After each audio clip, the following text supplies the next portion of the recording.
Welcome back to the most professional StarCraft 2, with the three-time world champion, the Zerg in the red, the finisher. It's Serral, facing off against his greatest rival, the rank 1 Terran in the world, the Frenchman from Team Liquid in the blue.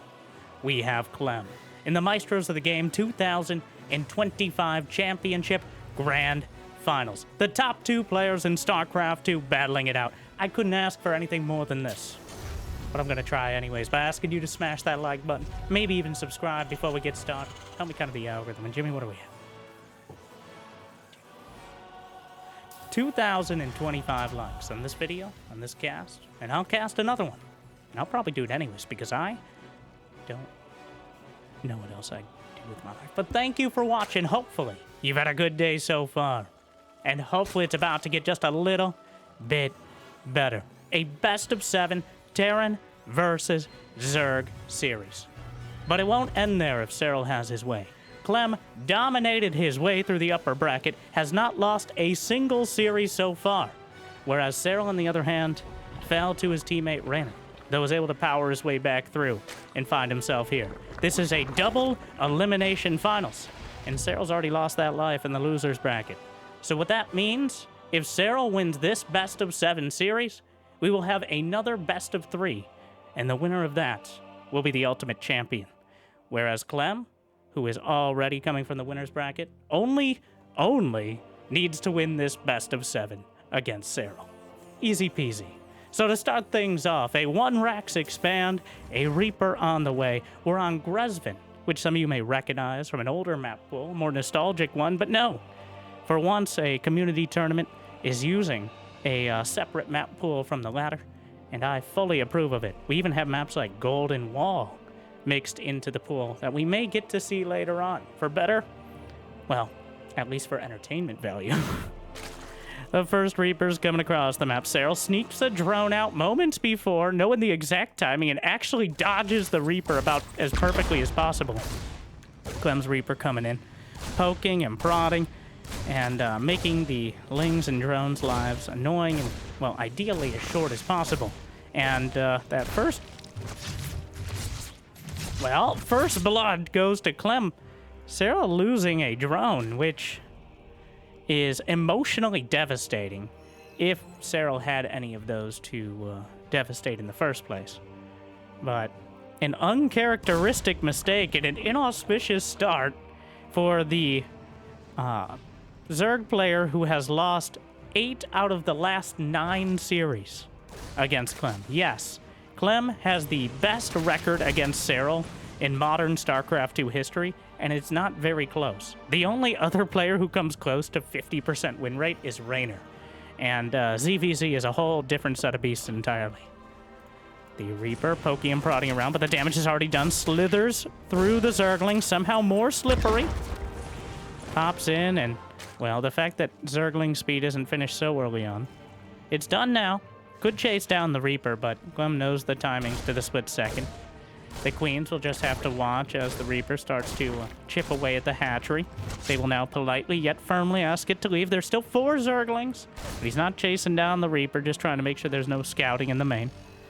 Clem with the minimalist style of putting some pressure on.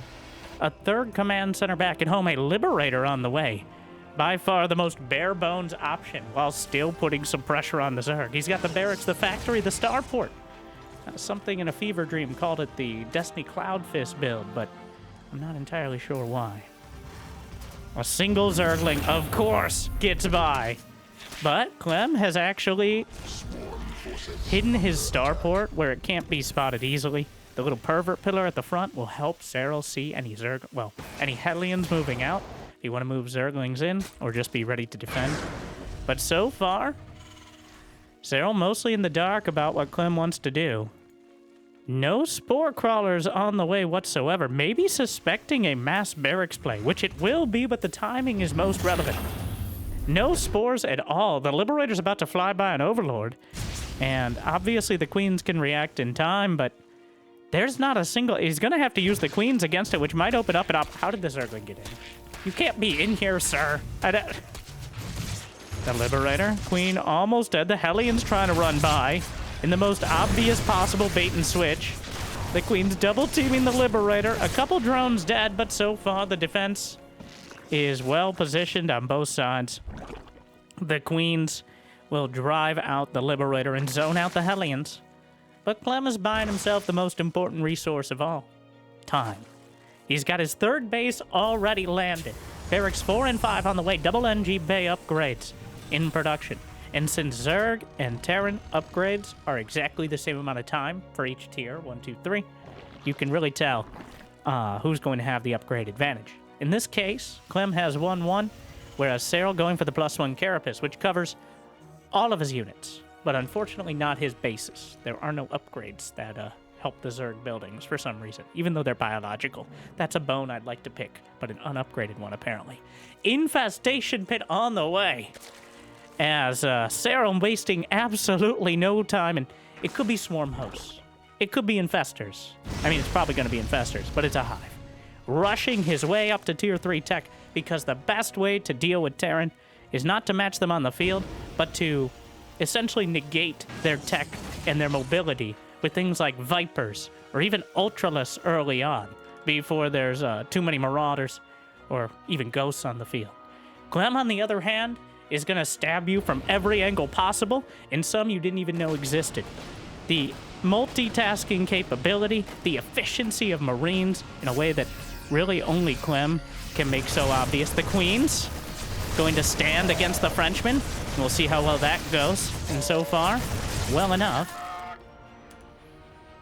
3 infestors on the way. Hive has begun. Meanwhile, Clem keeping the pressure on down the center. Keeping the creep at bay. Those tumors being cut out after the oncologist. And a second factory already for Clem. Leaning in to the more bio-curious composition. And some Hellbats now that the armory is done. Just mixing them in, making it a lot easier to help deal with the Zerglings. Does he even have a Baneling nest? Rainer said it before, Banelings are a liability against Clem. Spending Vespene gas for something that is not even remotely a guarantee. But now the Queens mustering the defense. And the Zergling counterattack. Fungal on the Marines. Is there much to follow it up? The Zerglings, the reinforcements, though, jammed into the supply depot wall. The Whittle Mine doing almost as much damage as the Fungals. Ooh. And a Whittle Mine on the way out on the other side as well. So far, only the Queens have held, and the Marines are driven back. The full Queen's Moot has already gathered. Adrenal Glands is the first upgrade, the first hive tech that Serral invests in. That's some real shit right there. 40% attack speed on those Zerglings is certainly helpful as long as you're able to close the distance, and the threat of it is almost as important. But the Marines are going to press forward. Clem, never one to let an advantage go unutilized. And when you don't have one, always trying to create more. Zergling counterattack swinging back in. Serral's technically on 5 bases, but an Infestor gets done down. The Queens are going to go down in turn. The Marines with the Medivacs behind have far too much healing. The Whittle Mines are going to protect him against the counterattack. The Queen count, the Monarchy being cut down again. And so far, the revolutionary tactics of Clem are more than enough to keep them at bay. 40 more Zerglings in production, but Clem has ground down a lot of the more relevant parts of this, with the Queen starting to falter. The Infestors still relatively high on energy and surprisingly numerous, but jammed into the minerals here. Going to be almost impossible to dislodge. Fungal doesn't do enough damage, and the Zerglings aren't able to close the distance. There is no other tech. The hatchery will be targeted. The transfuse! What a save! Serral saves the day for now. And eventually that hatchery will likely go down, but just buying the time and the focus there. Again, though, the counterattack is boxed out. The sensor tower giving a little bit of extra warning, and a nice clean wall off, warding the rest away. An Ultraless Cavern is in production for Serral, trying to leverage that hive tech, but Clem has put so much pressure on, he's been unable to do so successfully. Liberator down the center, but the Zerglings with Adrenal Glands get a full surround. The Whittle Mine smashes into the Lings. Drilling Claws is now done, meaning they burrow faster and remain cloaked after firing. The Zerglings will eventually be cut down, but he drags the majority of Clem's army back. Did you know the Liberator Zone is about exactly 1 ramp wide? Thanks, I hate it. The more you know. The Queen count has regathered. 5 Queens have died. Yet Serral still has double digits. The only real reliable anti-air. possibly end of sentence for the Zerg, but now tearing down the wall and getting into the Terran base. The Widowmine scattered throughout the field, but the Liberators liberating some of the Queens that strayed too close. Another Fungal gonna hold the line. 16 SCV is dead on the other side. Widowmine's unburrowed to prevent the friendly fire, but enough of the Queens and Zerglings are able to drive this back. The Liberator forced to reposition. The Infestors and the Hatchery are still alive, as Clem has been able to remain. He's uncontested mostly on the field, but the counterattacks have been good. Clem bleeding out a few SCVs, still has plenty of economy. The Ultralisk, Chitinous Plating is on the way. Another Liberator taken out. The Widowmine firing up to the high ground. 8 drones will pay the price. The Infestor is still intact, but Clem actually has the supply lead. Elevators up to the main and drops the Hatchery.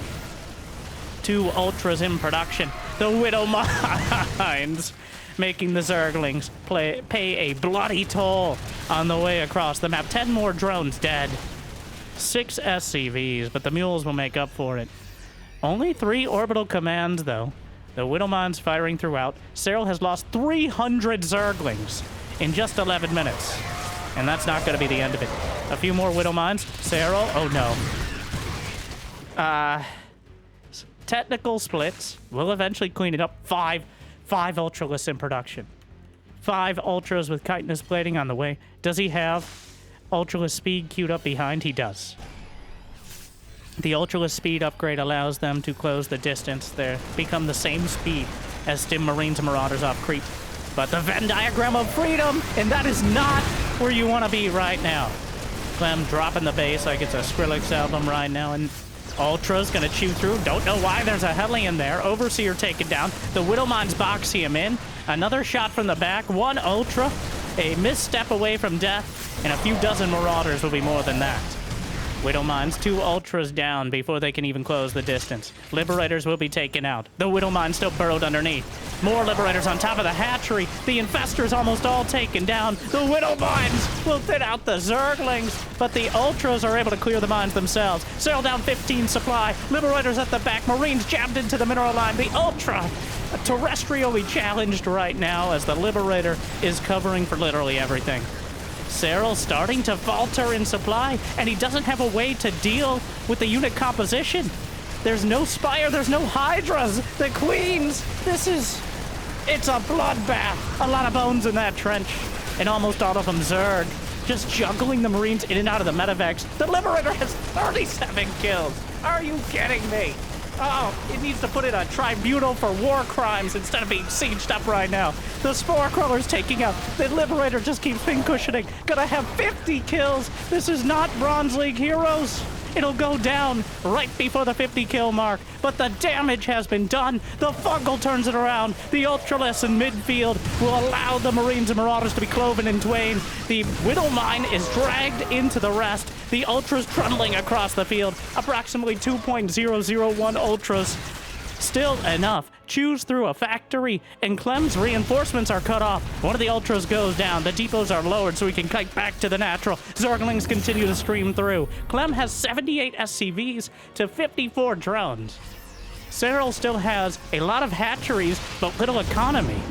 Whereas Clem has not really the amount of bases you'd expect from a Terran at this stage of the game, but a surprising amount of SCVs, which is kind of a split from your typical late game, where the Terran doesn't have that many workers, but they have a lot of bases, and the Zerg has a lot of workers, but is struggling to find mining low. Oh no. 21 kills, 12 on the other Widowmine. The bio, the boots on the ground are helping out, but it's the mechanical units overhead or underneath that are truly dominating the battlefield right now.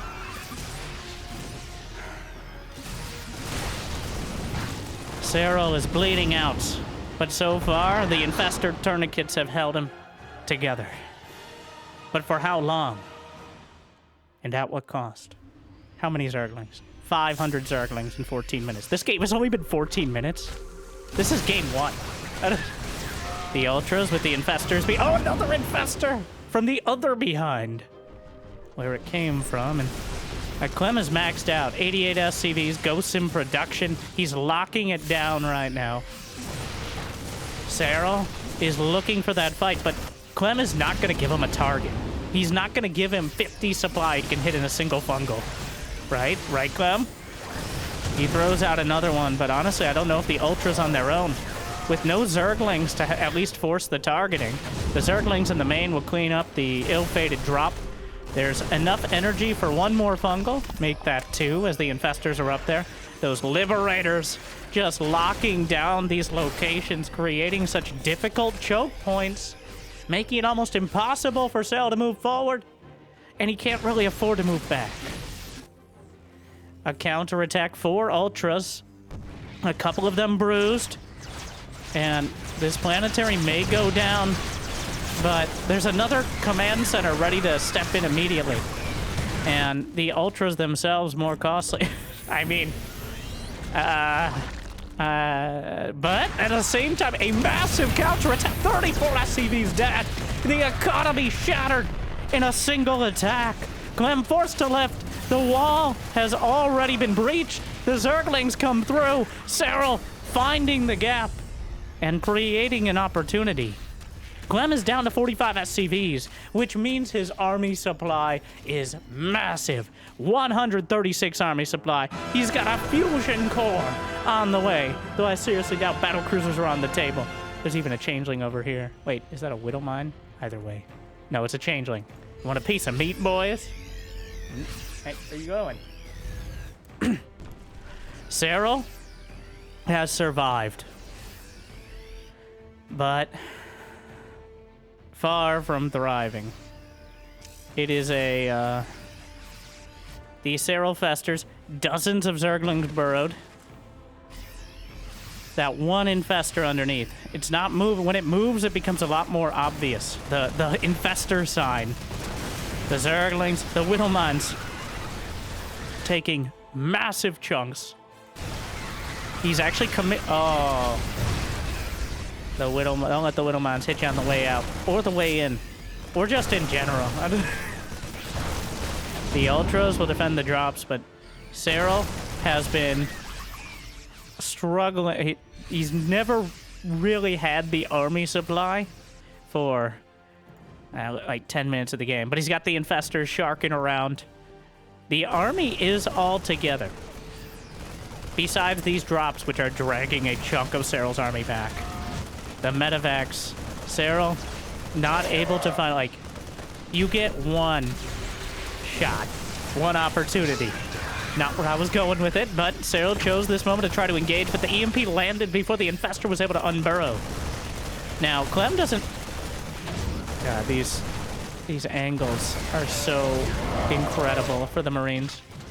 Another drop. 9 more drones dead. But Clem's absolutely everywhere. Here's the Serral cam. Liberator. Another medevac. Another medevac. Another attack. Widow mine. Just trying to keep track of everything. But Clem is absolutely everywhere. Just keeping the pressure on. And that's why Serral, his army might be able to win a fight. But he has to focus on it for more than a couple seconds. The moment he looks away, there's another army hitting his key base. Marauders go flying across the field. Mamor flying through the air in the medevacs and taking out yet another hatchery.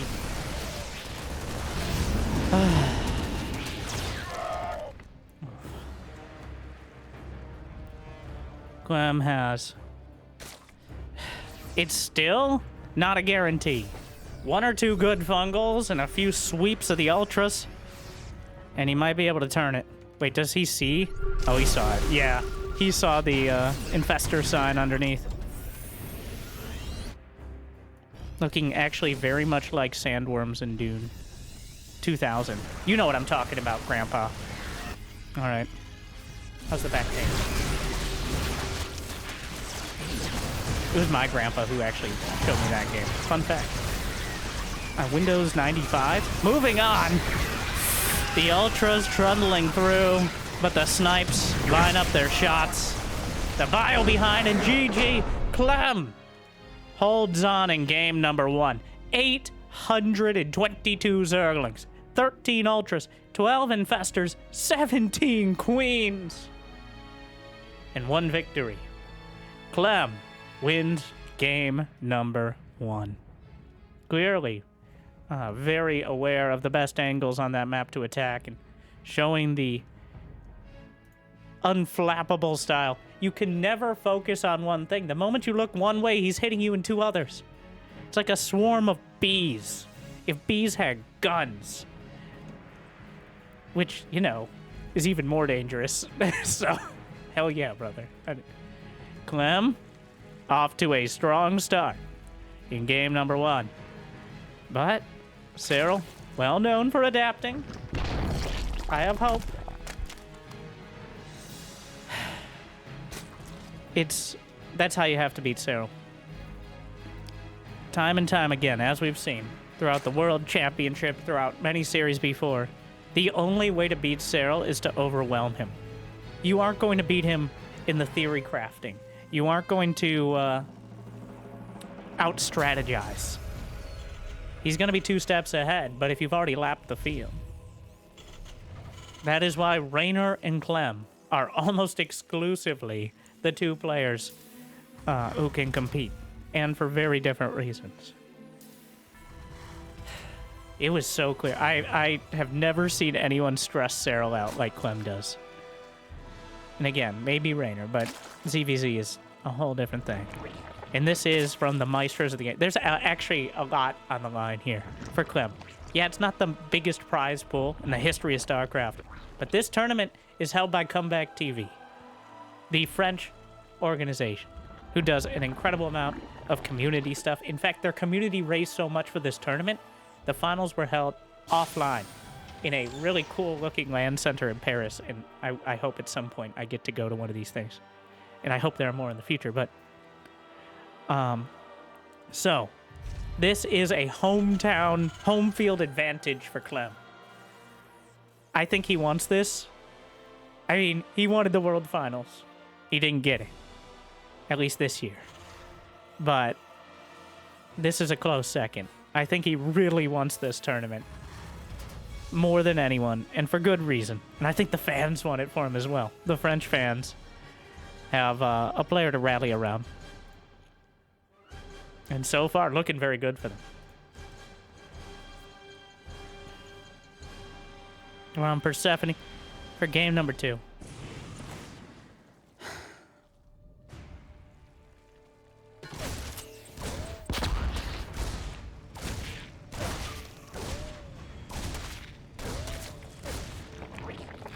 He killed the drone. That's not... You can't do that. Hey, sir! Hey, no! Sir! You're not... That's not allowed. You're not supposed to kill the drone. We're just supposed to go back and forth playing will they, won't they. The Reaper calls it flirting. The Queens call it harassment. But, potato. But again, Clem kills a drone with the first Reaper. Not able to delay the third hatchery, but not the most important of things in the grand scheme. Just keeping tabs on it is more so. The meta kind of shifts. And to be clear, this is not on the new patch. There is no new patch yet. It's all proposed on the PTR if you're watching this in the first couple days. Though we have no idea when the intern is going to press that update button or what it's going to entail. Don't worry, you will know, based on the sheer magnitude of clickbait titles and drama. And you know what? When I see people complain or criticize patch notes, I see people caring. I see people caring very loudly at each other. I see people caring very passionately. So much caring, with so little to back it up. But yet, for the lack of actually playing the game, the abundance of caring is so... We'll see. Zergling counterattack. Serral with a cheeky rush here, trying to slip the Zerglings by, and then showing just enough... Oh. He's doing such a good job of selling this. Unfortunately, well... Oh, is he going to wait for the next Hellions? Does Clem know? No. No. He's going to wait for 2 more Hellions. A single Zergling sneaks by. Normal. Totally cool. But Clem, he's not sending those 2 Hellions out. He smells treachery. Spicy. Is that pumpkin spice? Oh no, it's creep. Ugh.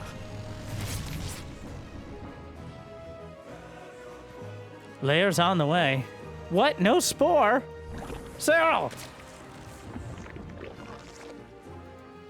Serral with no spore crawler, which the Banshee is in position. The spore's on the way. He spotted it in the Zergling counterattack. Gonna keep the Banshee busy, but the Zergling's gonna chase him. How many SCVs? 1, which is not very many. Thankfully, the Zerglings kept Clem busy, so we couldn't focus on the Banshee and get several more kills. Ends up only killing 2 drones. Serral kind of keeps the initiative here. Some of the Zerglings slip away, but Clem with his barracks, double NG bay, significantly delayed as well. I think Serral kind of threw a little bit of a Zergling-sized wrench in the works there. Kept Clem busy enough that his build a little bit slower. A lot of those SCVs are bruised. Another counterattack could find half a dozen more kills. In fact, he got 3 of them, and Clem not rallying. He supply blocked, and 2, not rallying his SCVs, but it may save them for a moment. Susan, where's the overseer? This was your job today. Well, I can't read. It was a verbal agreement. Well, how can you verify that? I didn't hear anything. Well, that's just being ignorant. And now, it's game 2. You're gonna weird people out. They're gonna make weird comments like they don't know what's going on. I don't know what's going on. Okay, we got that. I don't... Sorry. I am blacked out for a moment.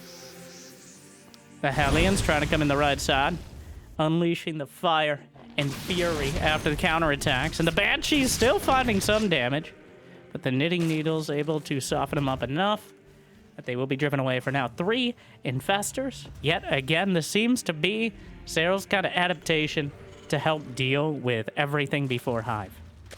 And if everything goes according to plan, you get to Hive, you shut down any attacks, you got Ultras, Adrenalings, maybe even Vipers. That's what we didn't see last game. Vipers. Probably because Serral was so broke the whole time, and it's very likely the Vipers would have just flown over. The Widow Mines and the surround of the Hellions. They will be torn asunder. Meanwhile, a Zergling counterattacks simultaneously. Serral. 6 SCVs dead. Takes out the Widow Mine. Sorry. Hellions. Was thinking about him. Living rent-free. Burrowed underneath. Overall, all the early game edges have gone to Serral. He's been able to take out some of the SCVs. Not that Clem is slowed down significantly. He still has 67 and counting. 3 command centers with a 4th on the way. 2nd factory in production as well. It has not been critical damage. But combat shield, yeah, combat shield actually a little bit late so far. That will hurt a bit. Now, very notably, Serral is skipping Banelings to go for Infestors. Many players, like Raynor has said, and I believe Serral agrees with the sentiment, as I mentioned, Banelings are just a waste of money against Clem. At least before you're totally maxed out with money to burn. The Zergling counter might get the tank. 1-1 done for both. Oh, wow. But he gets the Marines on the right side, and Clem is down 25 supply. That tank, 1 HP, 0 hex. And an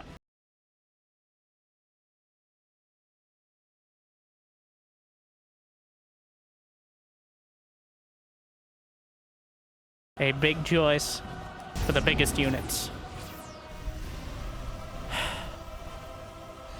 Banelings cost 25 gas apiece.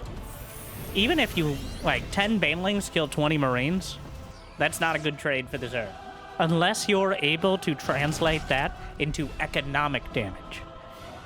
And killing SCVs is not necessarily economic damage. Killing dozens of SCVs, yes. But you have to deny mining locations, is Zerg, because of mules. If you cut down a few SCVs, but they're still just mining from another base, they still have the economy to compete. And in fact, sometimes they're better off.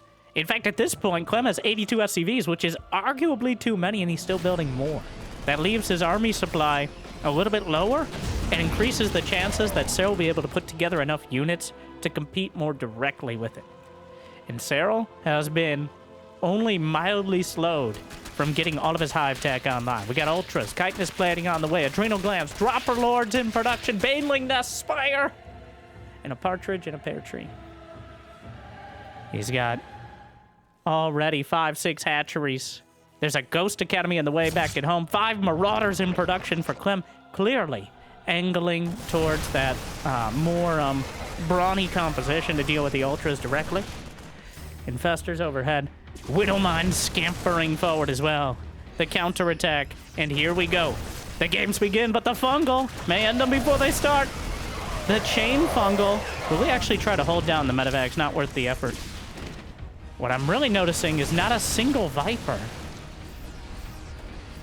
And that has to be an intentional choice here. Serral, who has historically, up until like this series, gone for 2 or 3 Vipers the moment a hive finished, has not built one in 2 games. So that is something. Widowmine, 12 kills. We now have a fleet beacon on the way as Clem techs up to tier 3 with the fusion core. I said fleet beacon, the Terran equivalent, arguably better. Fusion core.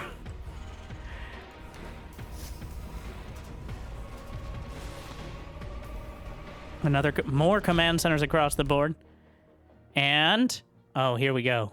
The mass Zergling drop is coming in.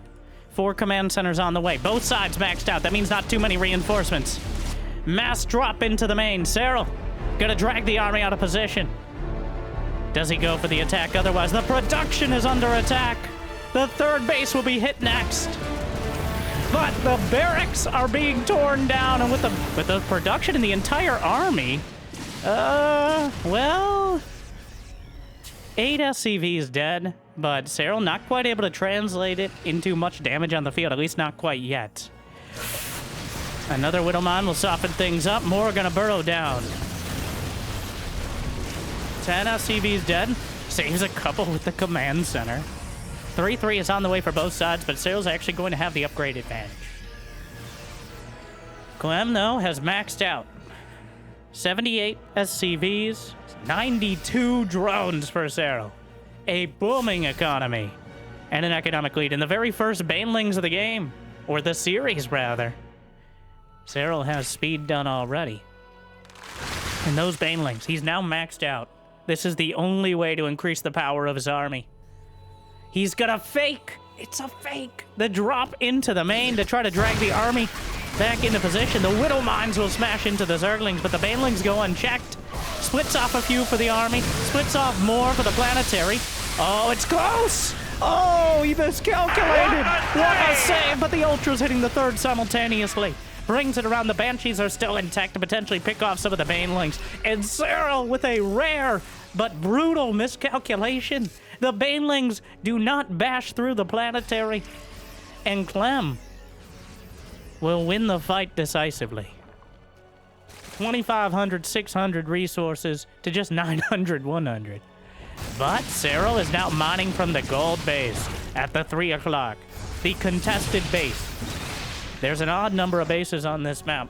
Whoever controls that one will have a decisive resource advantage as time goes on. The Infestors burrowed underneath. The Zerglings split to spread out the Widowmines. The Ultras and the Banelings slicing through. The Infestors unburrow, trying to chase things down. Throws out the Fungals on the front line. The Planetary is cloven in twain. The Ultras will retreat for now. Caduceus Reactor on the way. 3-3 about to complete. Serral took that fight when he had an upgrade advantage. But it's about to be evened up as the Terran army comes back across the map. The top right corner, the Zerglings chewing through it, but it cancels the planetary, lifts up, and will be cleaned up for now. Clem darting through into the gold base. Under fire, and the hatchery is taken down. The rest of the units caught between a rock and a hard place. A Venn diagram of freedom with the Liberators.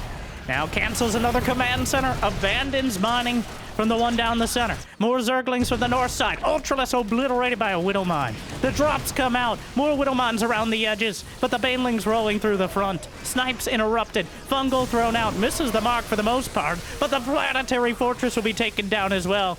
3 bases denied by Serral. He still has 85 drones, 2 more hatcheries in production, and this time around the finisher has the economy to follow it up. He may have lost the gold base, but the economic advantage is decisively and overwhelmingly in his favor. The healing shrine actually being utilized, the queen's gathering, plotting, scheming.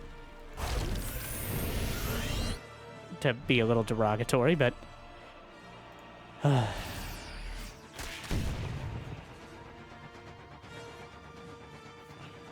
Zergling's gonna burrow a ling underneath. Even if Clem sees it, he only has 4 orbital commands. Not nearly enough to just be scanning across the field to spot for infestors, or clear up burrowed lings or even banes. A few corruptors on the way to knock out the liberators, which have been plaguing him for 2 games straight. If he can remove the liberators once and for all, there are 13 medevacs, which is definitely too many, but the Zergling drop is loaded up for another round. Clem is maxed out. The siege tank was hitting the tech lab for a moment. A single liberator in the main to defend. Big counterattack out of Clem. Most of his army supply committed to it. Some of the reinforcements at the 3rd. The main base eventually going to be cleaned up. The infestors, one sliding underneath. No scan so far. That one infestor throws it out. The Baelings can roll in. The hatchery will be taken down, but Clem will lose such a huge chunk of his army.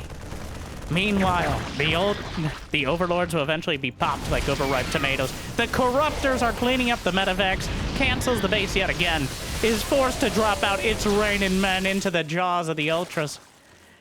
A queen. This is restricted lair space. Get off my creep. Brenda just... He needs to know. Does he? Sorry. The Zerglings just streaming across the map. Widowmines still dotting the field.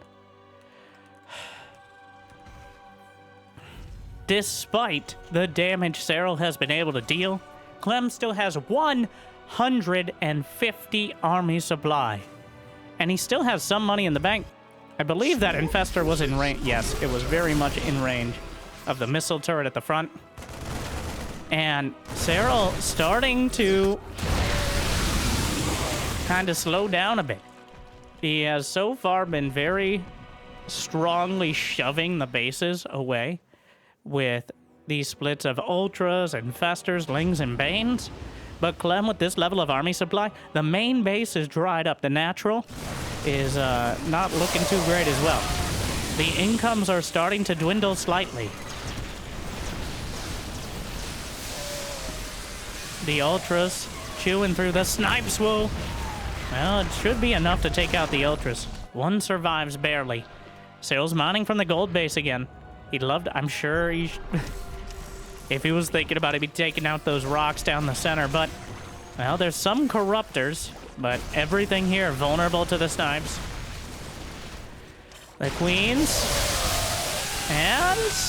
a bit of an awkward fight for both sides. The ultras... maybe need to go take a dip in the healing shrine. Oh, no! The liberation is at hand. The liberator's pincushioning the ultralists. They just sprint on. No, don't come back that way. Oh, the corruptors will eventually take out the liberators, but he loses 2 or 3 more ultras in the process. Another brutal game between the 2 best players in the world. But Clem, when the smoke clears somewhat, it looks like Clem doesn't have the economy to refill. He's drained his entire bank. His army is not maxed. Another fungal, and there's one around the back. Yet another down the center. The Baelings can crash through. There's a full energy infestor. He wraps around, and just like that, the army is mostly crushed. He's on the healing shrine, which is disgustingly effective. He will actually survive all of this, but he will not survive the corruptors, and the healing shrine does not work on air units. There is a blocker explicitly for this scenario. The corruptors will chase down the medevacs. Serral will beat down Clem's supply to 120, and he does not have the economy to refill. Serral, the equalizer. The series is tied up 1-1. It looked like Clem was stabilizing, but he just didn't have the economy behind it. Serral had the momentum. The Corruptors added in to eventually whittle down the Liberators is such a big difference. Even if the Liberators were able to get so much done, eventually they died. And eventually, Serral was able to pin Clem down. But what a series so far! That was just 2 games. We have at least 3 more. And I seriously doubt we'll stop there. So evenly matched. And very interesting to see Serral trying effectively a new style. Always with Serral, it's about the little adjustments. It's the little tweaks. Serral is almost like, to read the comments, for those who can't appreciate the nuance, Serral is all about consistency. And it looks like he does the same thing pretty much every time. But he evolves, he adapts, he overcomes, if you would. And the adaptation to what I'm really noticing, 1, no banelings, but that's not new. 2, no Vipers. This is a complete shift in how most play. Well, here's the notable thing. I don't know how much the no Vipers are Serral's new style or anything like that, or how much they're a reaction to no siege tanks from Clem. Clem has built only a couple siege tanks, and mostly for defense. Almost everything else has been Whittlemans and Liberators for zone control. So, Vipers with Blinding Cloud are very helpful, but extra vulnerable. They're 200 gas, and they're a lot of kind of housekeeping micro. Zerg is all about housekeeping micro, all right? Injects to the hatcheries, creep spread, overlords. Whether it's burrowing infestors and sharking them around, or making sure that your army isn't about to be obliterated by the burrowed missile platform. So, Serral determining that Vipers are not worth the cost or effort. And honestly, it's not just APM, it's attention per minute at this point. Clem is always going to tax him to the absolute limit, apparently, of my words as well. Like and subscribe for words and existential dread. Moving on. But because Clem is always going to tax him to the limit and beyond, the opportunity cost of Vipers doesn't seem to be there. We'll see. I want Clem to at least show us 1 game of that more typical siege tank style. But even with Serral getting most of the advantages early, Clem's dangerous. They're so evenly matched. I mean, the cream rises to the top. The cream of the crop, if you would.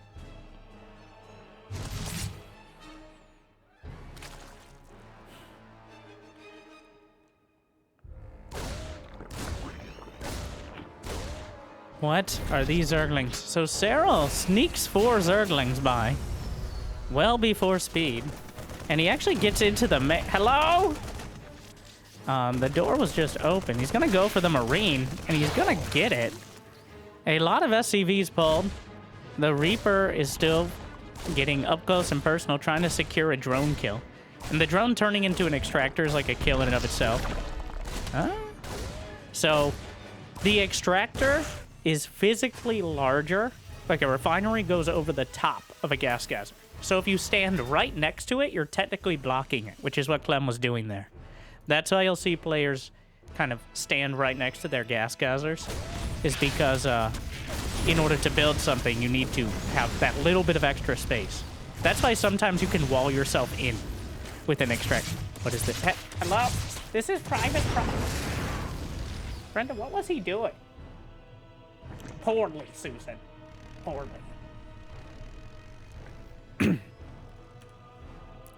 Clem with the very mediocre attempt at a run by.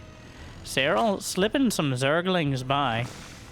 Seems like Clem really wants to get something done here. Like, he's clearly telegraphing this. But somehow he gets by anyways. The drones will be pulled!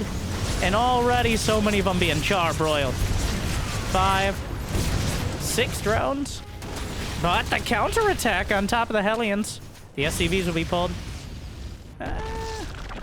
Not great, not terrible.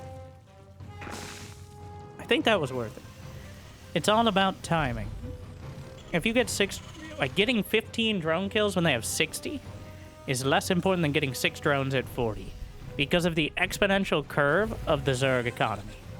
If they have the economy to just slap down more tech and build more drones, which they usually do at that point, it's not nearly as important as that first phase when drone production and injects are kind of few and far between. So I'd call that a limited success for Clem. Though by no means an overwhelming one because Serral has already been able to stall him out somewhat. The Spore Crawlers are on the way. Cloak will not be done in time to get too much. But the Hellions are just going to come by again. And here we go. The Queens, the Zerglings boxing out. Lines up some more drones. And, yes, this went worse. This is not good. Yeah, that was bad. Okay. The idea was there. The execution, well, of those Hellions and nothing else. A Baneling nest on the way. I think Serral wants to get aggressive. He's going to have a lair done. Mutas? Or just... He's got a lot of gas in the bank, is what is very interesting here. Clem does not have that many units at all. In fact, he doesn't even have a wall. Things are not going well for the Frenchman right now. Could he go big? There's no Overlord speed on the way. He's just making a Dropper Lord off to the corner. Ah, yes, the subtle Zergling drop.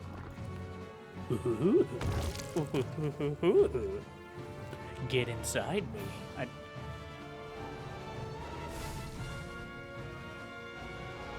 Moving on. Baneling speed is on the way. The Banshees come in, and Serral, his drone count is not incredible. 62 drones is mediocre, especially compared with Clem on equal count. So, the Overlord, slowly but surely. So, Dropper Lords are very slightly faster than their normie counterparts, and they won't stop rubbing it in. Which means you don't need Overlord speed to be quick enough. Serral really struggling. Like, this is the cost of building Zerglings early on. Is it becomes very, and losing any drones early on, is it becomes very hard to really maintain that drone count. Gets back into the... Are they is it fast enough, though? Yeah, Normie Lord would have died. And probably not been in that position, but still.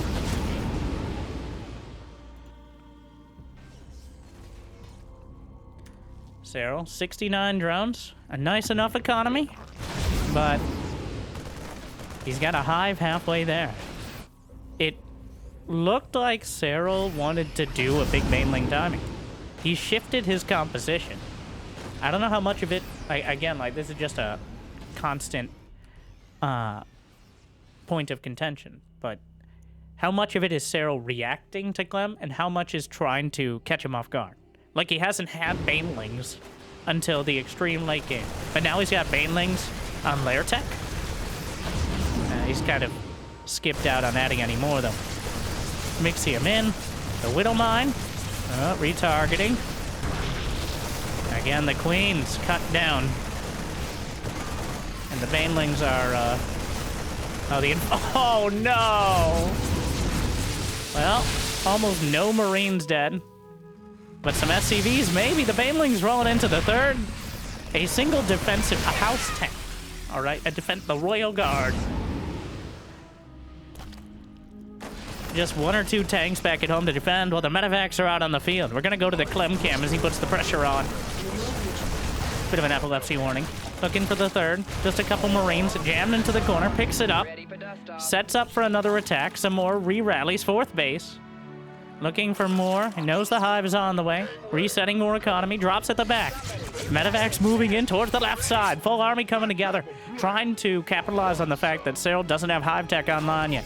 Drops at the back. Meanwhile, scans forward. Make sure he's not running into a bunch of infestors. Back to the quarter. Fungal comes out, though, a little bit late on pulling back. Another Fungal behind, but he picks up the Widowmines. Work both ways. Knock one of the Medevacs out of the sky. And Clem suddenly scrambling as what looked to be a well-set attack turns quickly, with the infestor wandering forward just a little bit too fast, and the Marines rallying across the map. Oh, Clem, some casual how about... What? Hydralisk Den on the way for Serral.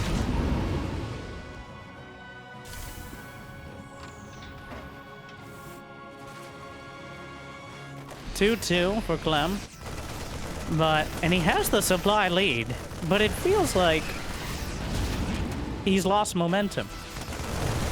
If he can take out the fourth base, I think he regains a lot of it.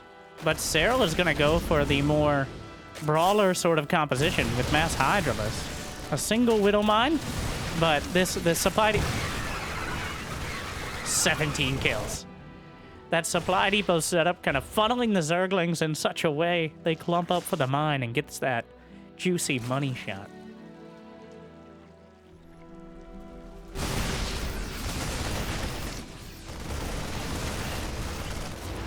Fungals. Trying to chain them together, but it takes a uncomfortable amount to actually kill the Medevacs outright. We've 6 Fungals back to back to kill a full HP Medevac. Of course, the Queens can help. Clem is maxed out, though. Pressing the issue. Moving forward. The Widow Mines scattered in. A single siege tank at the back. More Banelings. Serral's only at 68 drones. Fungal down the center, but is there anything to capitalize? No, at best, he'll be italicized. The Hydras and Banes push back behind the hatchery. The Bio in Autumn colors drags the Widow Mine to the back line, but he just picks up, and he goes forward with the Medevacs? What a crazy move. A single Marine and 4 Medevacs watching. All right, interesting.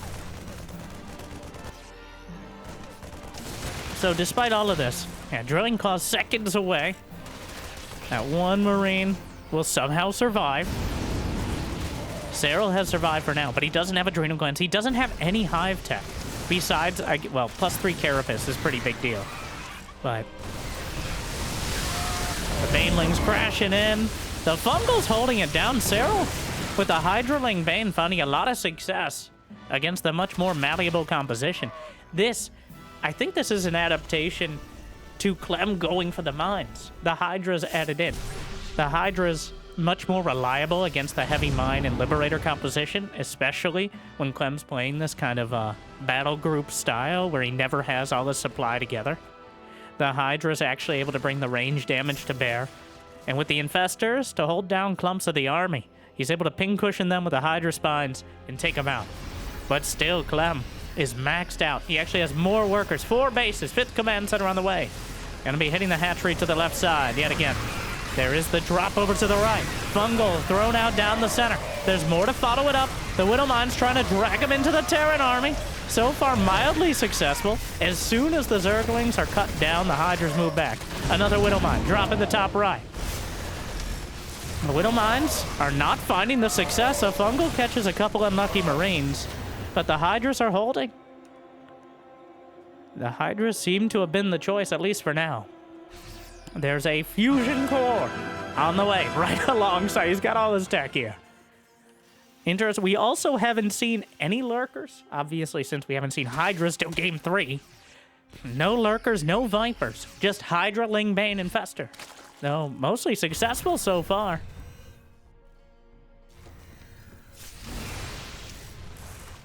Gonna swing around at the Watchtower. Big hit! Massive hit! All right, takes out like 30 Zerglings. 25. But a huge counterattack. Clem is going down the left and the right. Serral's coming up the center. There's almost nothing back at home to defend. And now we're going into something of a base trade. The Infestors are on the other side of the map. Enough Queens and Zerglings back at home. Clem is dropping in supply slowly, but quite surely. Meanwhile, a whole bunch of Zerglings back at home to defend. Oh no, the Widow Mines are dragged in. Big hits from a very cost-effective army. There are no Infestors back here. More Zerglings streaming across. The Hydras are on the main base simultaneously. Clem trying to drop in the main, but he's losing track of his units. A single Liberator pincushioning the drones. 27 SCVs are slaughtered. Clem is supply blocked. Serral, not too much far ahead in supply. He's breached the main base ramp. The drop at the back, at least the survivors eventually will be cleaned up. Another fungal in the streets of the Terran main. A few Banelings crashing through. Still very unclear if this is going to be enough to break through. He drops supply in order to get some more. But Clem is dipping, while Serral still has something resembling an economy. The Hydras lunge forward. A few Infestors burrowed in the main. Clem not quite stabilizing, and every unit that pops out is vulnerable to the Hydras and Lings. 3-2. Wait, Clem doesn't have +3 attack. Did he lose his... Did he just not get it? He doesn't have the upgrade advantage. In fact, the Zerglings are better upgraded. Even though Serral forgot adrenal glands. Key upgrades for either side. But Clem has been broken. The production is under fire. Zerglings cannot escape from the barracks without being ripped apart by the Zerglings. And I think Serral is going to be taking the lead. G. Another incredibly hard-fought game. But another Serral victory. 500 Zerglings. But only 22 Hydras and a couple Infestors taken down. Only a single Extractor in buildings destroyed.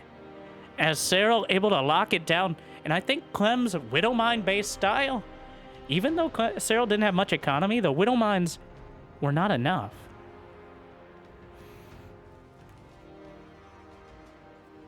That was Serral adapting to the mass mine style in a way that Clem really didn't counter. So, now, well, oh my. Oh no. Enough about that. Welcome back to Golden Wall. One of the most unsavory for players and entertaining for spectators maps in the history of StarCraft 2. One even in this tournament we rarely saw because players vetoed it almost first. But there are only 7 maps in the map pool. Which means we were likely to see it at some point in this series. And relatively early on, Golden Wall, named for exactly that. Mineral Wall down...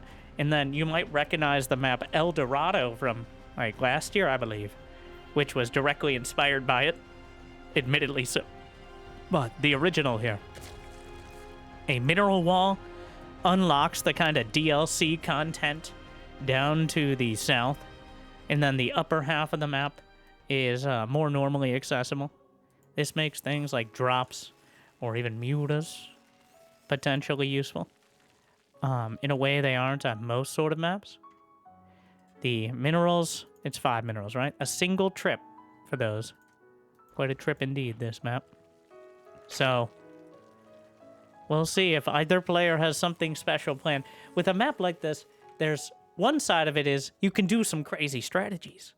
But also, those strategies are kind of... Is that an air blocker? Ooh. Ooh. Okay, I know it's... yeah, okay.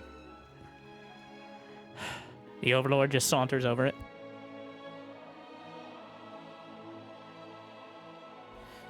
Creeping everyone out in the process. But, well. So far, so standard. Clem actually SCV scouting.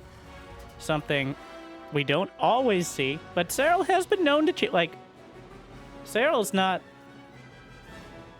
He's not just a macro player. He's just a high percentage player. And not often is cheese the highest percentage play if you have an idealized sort of strategy. But he's definitely not shied away from it in the past. He will mix it in. In this tournament, he drone rushed heroes successfully. So, then again, when you're playing against hero, I feel like the rules of basic common sense, StarCraft, and the universe don't necessarily apply. So, Serral's going for no gas 3 hatch. He's taken the hatch at the back, reasonably sure that those minerals, only a single trip to open up that path. We'll see if Clem does the same.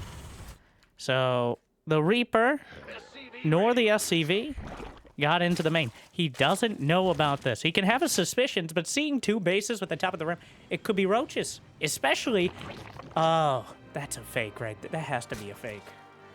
Unless he's actually gonna do some sort of like mine through the mineral wall strategy, which it only takes 2 drones. If Clem's not looking, I think he wants the Reaper to come up and scout this.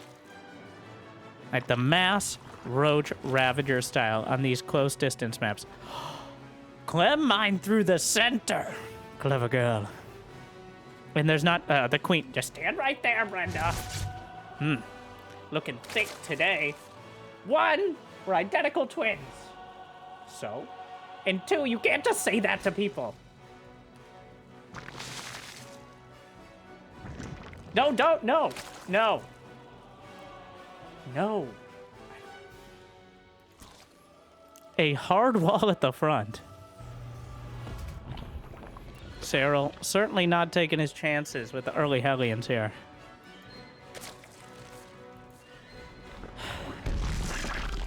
A couple sloaches. Lairs on the way. 3 sloaches. Serral clearly winding up for a mass roach ravager timing. The only question is how he wants to execute it. Clem is gonna take the gold. And so you could take it from either side, but this side has access to a gas geyser. If there was ever a time for siege tanks, that's just gonna be a double medevac drop to start things off. So both players choosing a very macro-oriented version, but the sheer amount of Marines has already given away what this is to Serral. He knows that it's gonna be a bunch of dudes with drugs, guns, and a race-based hatred of illegal aliens. So making me feel right at home, but Clem, the most effective and efficient strategy probably in StarCraft 2 history. The 2 medevac drop, the 3-2-1-1, 5.5 minutes in. Years ago, Clem's metaphorical father, Beyond, kind of popularized the 2-1-1 strategy. Now Clem is here doing a 3 command center version just like 15 seconds later than the 2 command center version. Players have gotten so ridiculously efficient and effective with their strats. Just finding those extra seconds, those extra edges, and cutting through their opponents with them. Notice how Beyond isn't here, and Clem is.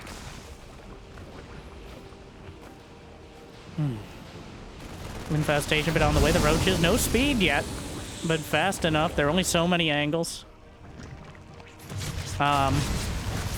All right, the Hellions get in. Gonna get a couple drones. I don't know if he thought that was a wall, but it certainly didn't work out great. 4 drones for a couple Hellions that were already past their expiration date. Not bad.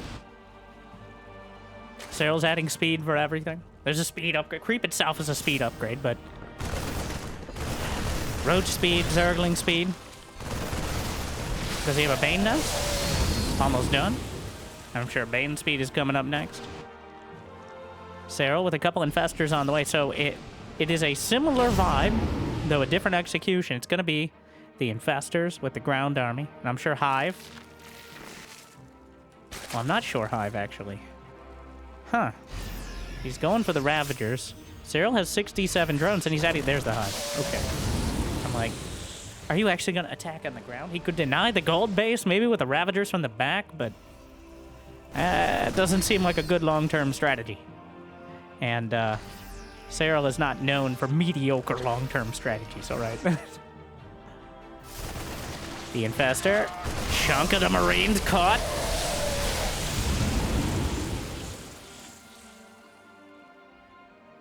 +1 is done for Clem. +1 Carapace already completed for Serral a while back. +2 now being added on. +1 melee as well. But Clem, very reliable, getting his +2/2 upgrades. How long on this mineral patch? So there's the interesting kind of feature of the map is once the gold base mines out of even a single patch, it's now an attack path. Serral's just patrolling, watching for anything down here. Looks like he lost an Overlord. Actually, supply blocked a bit.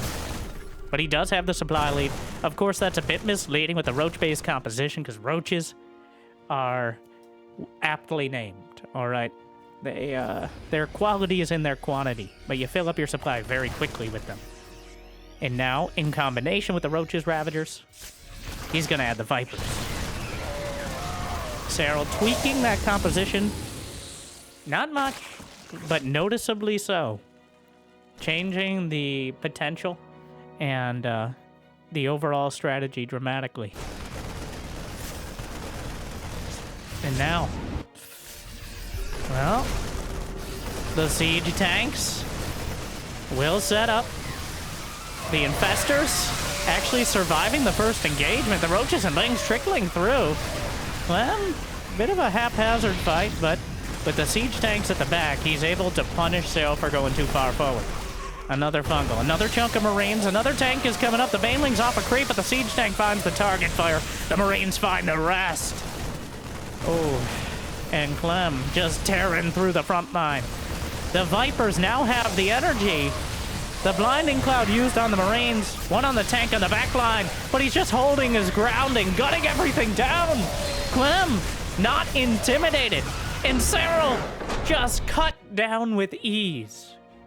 Wow, the Vipers, too little and too late. Clem didn't even need the upgrades, the timing was too strong. And he brought it all together. Serral trying to fight before the Hive Tech comes in and dying for it. A pretty devastating timing, and Clem with our most one-sided match yet. Still a bit of a back and forth, but overall, Serral clearly not prepared. The Clempire strikes back. We're all tied up, 2-2. I hate sand. But Sandworms, on the other hand, also not a fan. All right, a bit scary. You shouldn't be afraid. As you know, fear is the mind killer. But another one of our community maps. Never made it to the map pool, unlike Golden Wall. But Sandworm will be game number 5. This map notorious for being Terran favorite. Okay. The sheer amount. So there's a gold base that has rocks blocking the mining. That can be sieged up. There's some sand spires down the center. That will make it difficult for most units to move by. You can siege up. No two ways about it. If it goes to a solid mid-game, like the previous game, Terran is at the advantage. I'm sure Serral has something up his sleeve, but Clem has a way of evading most of those attacks. I feel like Serral was looking for something different there. It felt like a maxed out roach timing, but Clem, in taking the gold base from the front side and kind of limiting his exposure, ended up strategically outmaneuvering him.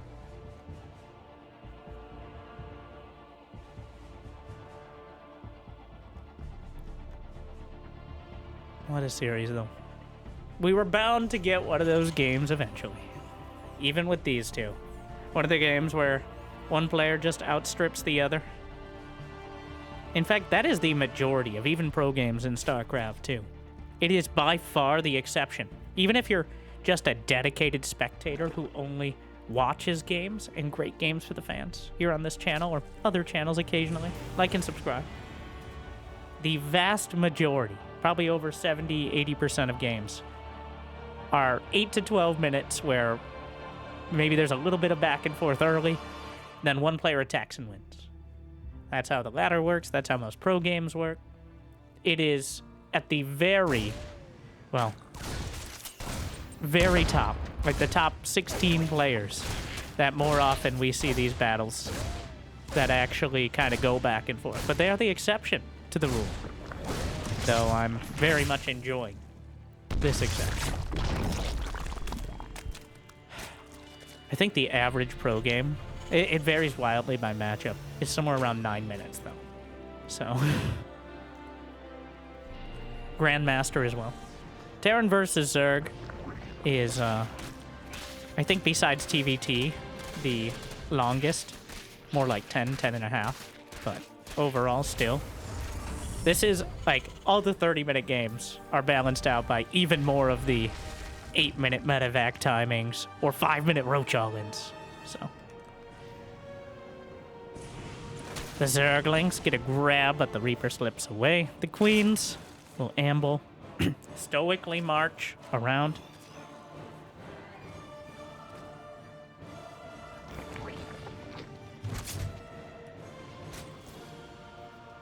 Roachhorn is on the way to quite a conspicuous time. We got the 1-1-1, the barracks, the factory, starport back at home. Imagine playing at this level for this long. All right, I'm exhausted. I was exhausted after game 1. Maybe I'm just old. No, it's the children who are wrong. But and Clem regularly plays in like 3-4 tournaments at completely different times of the day. Serral, on the other hand, much more reclusive. It's always interesting how Serral chooses, and I don't think it's necessarily good or bad, but it's always been his choice to play only in the highest profile tournaments. But he'll always also play in things like 2v2 tournaments that Uthermal puts on. So not like, he's not a hermit. I think he is actively giving, he doesn't have the quantity of games, but instead the quality. I remember looking it up a couple series ago, and Clem has something like 3 times as many professional games as Serral, just ranked against other top players. They're both well into the thousands, but that is kind of a crazy stat and really shows how much of an outlier Serral is just generally. The Hellions sneaking around, keeping the creep at bay.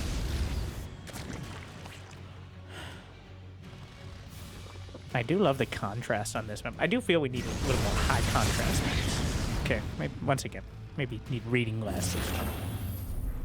Not all of them, but balance out all the gray-ish space stations that we have historically. I think the map pools, especially the community map pools nowadays, are much more varied, but generally.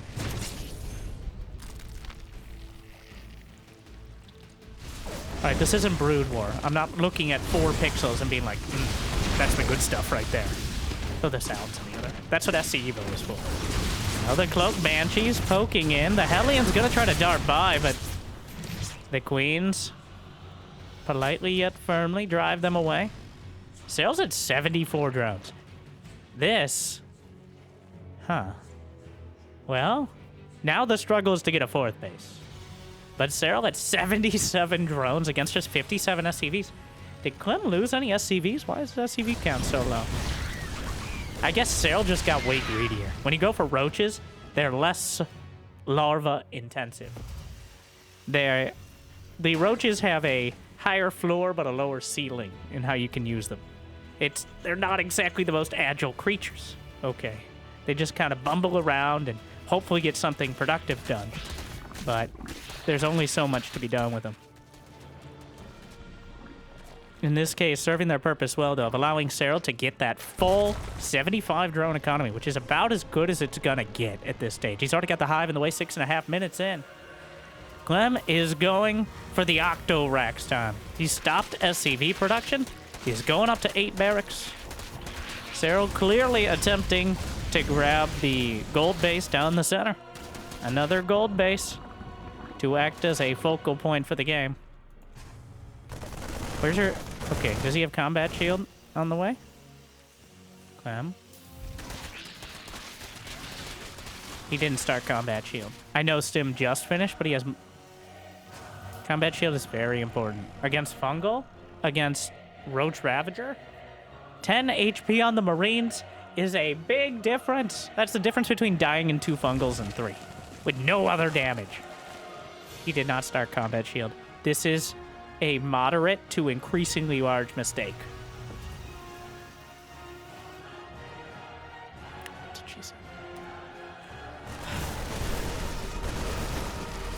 The Marines stimming forward.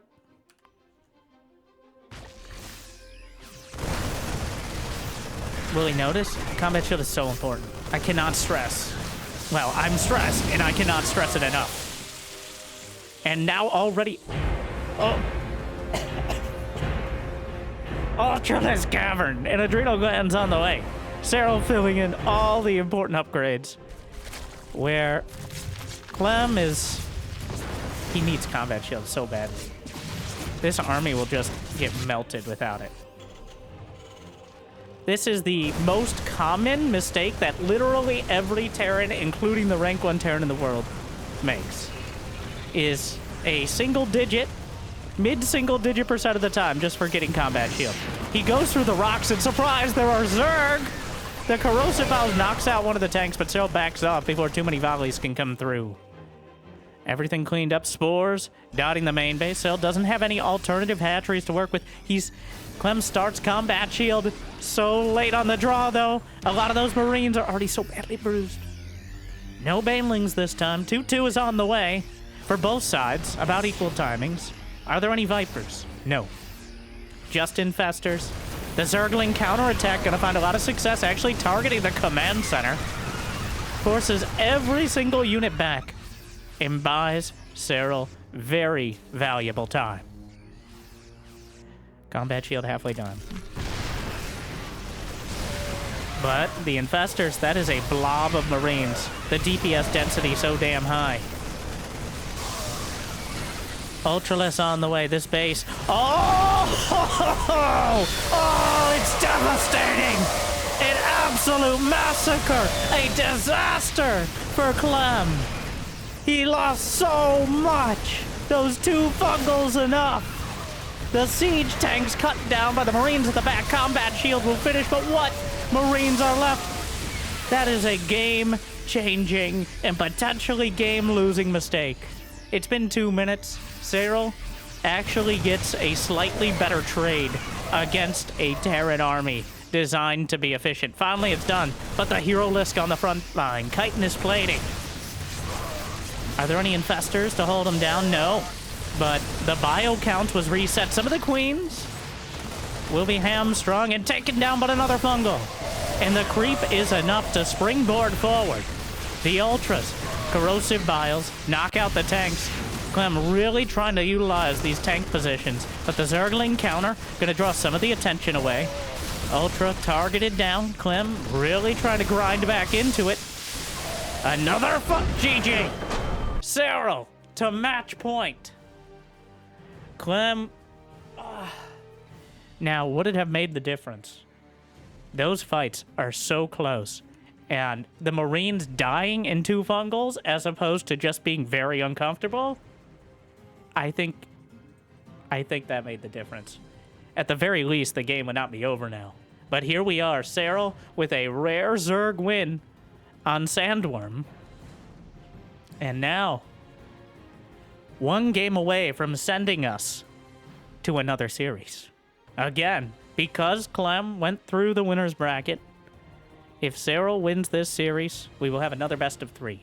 The other option was Clem starting with 1 point in the series, which I think most people is not my favorite way to do it. So because this is a LAN tournament especially, there are time constraints, so we're not going to do another best of 7. I think that would be a little ridiculous as well. But I actually really like the idea of a best of 7 and then a best of 3. I feel like that kind of fits. Because even if Serral ends up winning like 4 and the math checks out. The point is the math checks out. There should be some benefit for going the entire tournament without losing a series. But it shouldn't be an overwhelming one. It's something we got to consider now. as Serral. It's always been a knife edge between these two. And it feels like it's cutting a little further into Clem so far.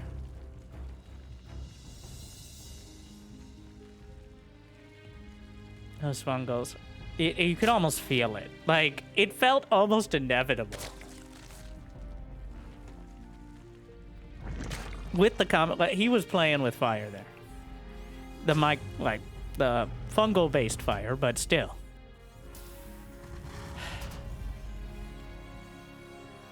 Serral just overwhelms it. See if Clem hopefully took some time to reset after that. A much more macro-oriented map. This map has been home on Magentha.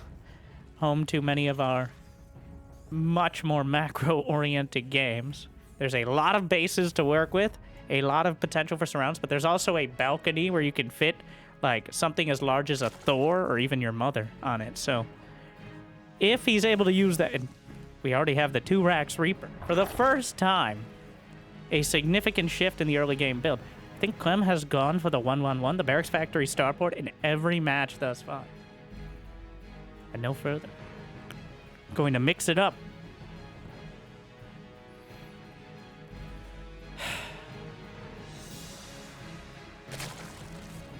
Zergling speed is on the way.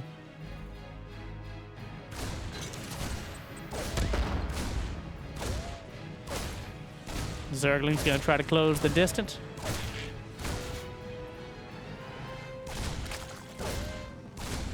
Well, again, so he got drone kills, I think, in the first 2 games, but the Reaper has been kept at bay since then.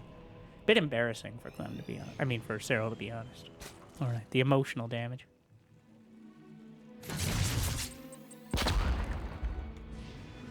Two Reapers? Is that the... No, 3 Reapers to start things off. Serral not even trying for a 3rd. Clem has to know. Yep. Sends a single one in. What? He jumped right by. The hops on that thing.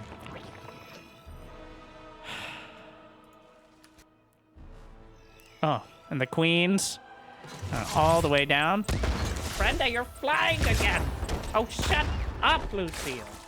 I want Susan back. That's not what you told Susan. Well, I run hot, okay? What does that mean? I don't know, but it's provocative. Gets the people going.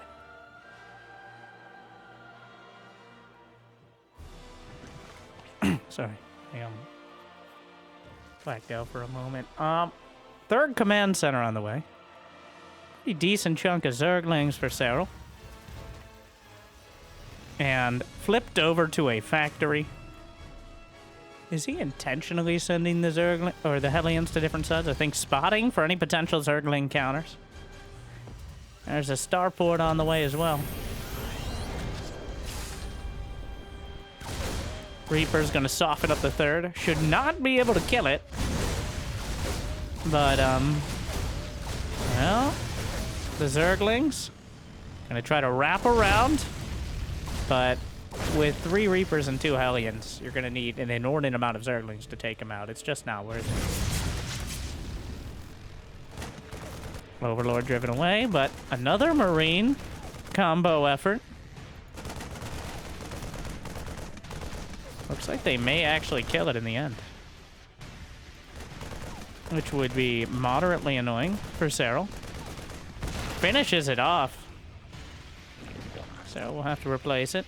Queen starting to spread the creep out. And +1 Carapace. The mainstay for Serral throughout this series. Covering every Zerg unit. Making them that much more effective, especially against Marines, which fire so quickly. And if you want to go Roaches, covering for them as well. Carapace does cost more. 150, 150 versus 100, 100 of the attack upgrades. But... oh, no, that door is open! And the Zerglings get in! What? Serral bribed the SCVs to move the starport away at the exact wrong time. So many SCVs dead. 8 SCVs. 9? Terrible, terrible damage.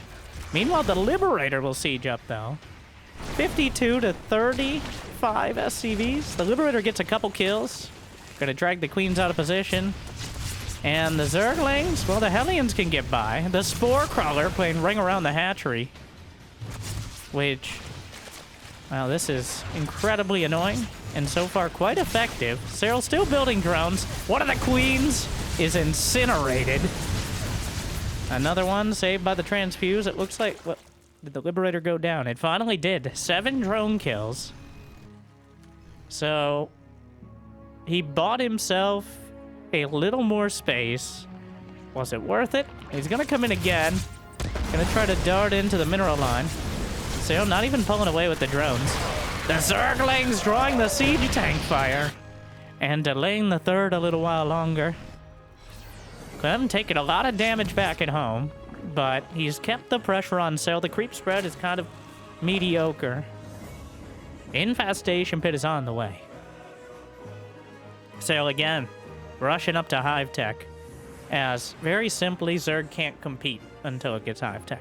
Not against someone as efficient, like, against literally everyone else. Maybe your Hydralink Bane mid-game will be enough. But Clem is simply not going to let you get enough damage done. Without Infestors, without Adrenal Glands, without maybe Vipers or Ultras, actually getting enough damage done is a losing battle. Even though Serral has kind of offset the economy, it did cost him some of his own. Because whenever you build Zerglings, this is a... Now jot this down. They aren't drones. Like and subscribe. And check out Patreon for more profound facts. Like that one. And that means Serral's at only 68 drones. As he works his way up to Hive, throws a few Infestors into production. The Hellions darting in. The Zerglings have had enough of them. Though, I'm not entirely sure they'll be able to take them out. At least not without great effort. The Queens... And he's chasing, but the Infestors... Well, he gets one. Another Fungal. The Queen's on top of the Medivacs. And get off my screen! Go tell your friends what happened here. Brenda, they're Terran. They don't have friends. Yes, that's why it was extra insulting. Oh, okay. 1 HP Medivac. Full of Marines. What am I watching? One of the Hellions very upset about it, though. The Zerglings slip into the third base again.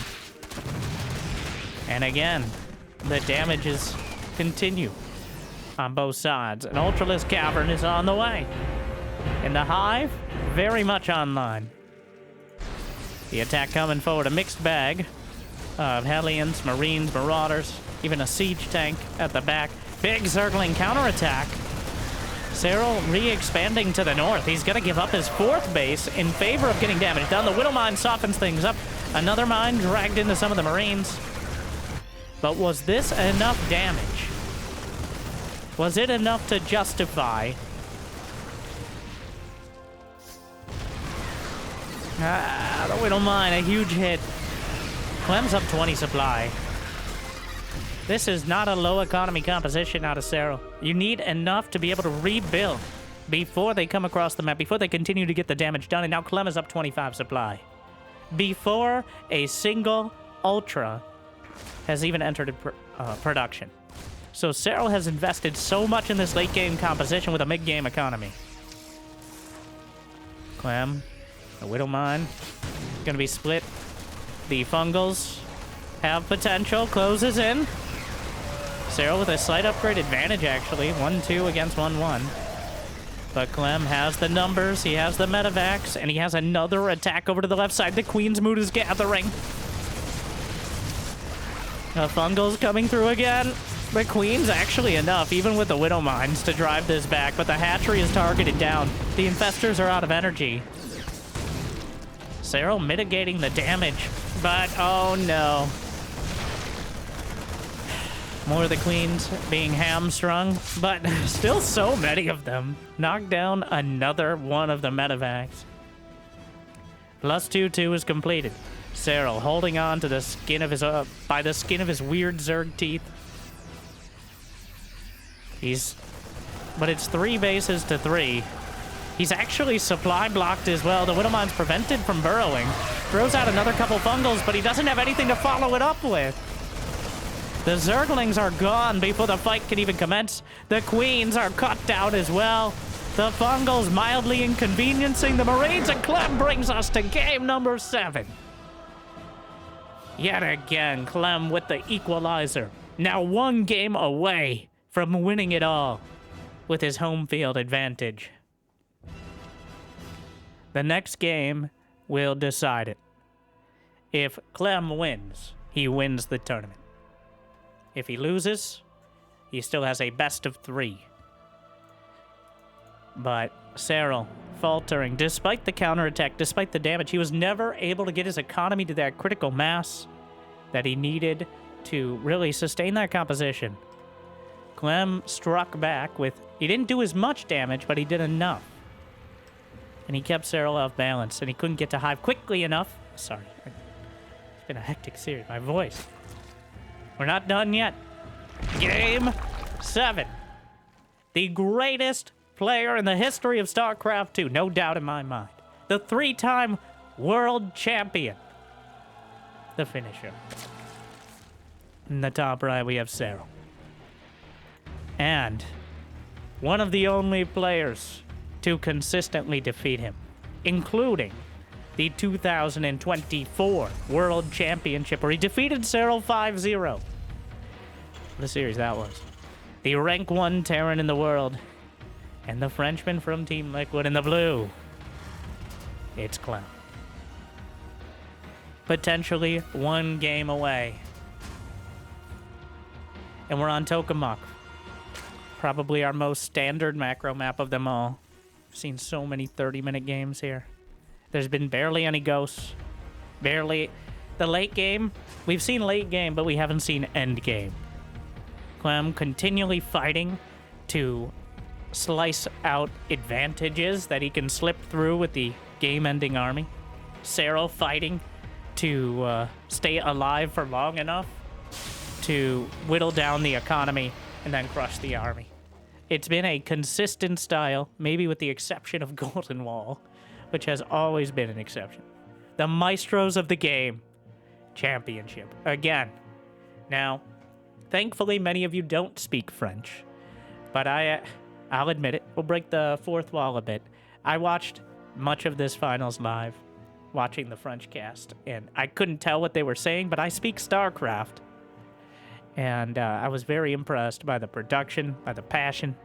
And you don't have to speak French. If they do have Patreon, or I believe Ko-Fi is what it's called, is also used. If you want to support it, you see their tournaments. I will say I do help support many of the tournaments as well. Kind of passing it along. So that we got to get those premium replays. Am I right?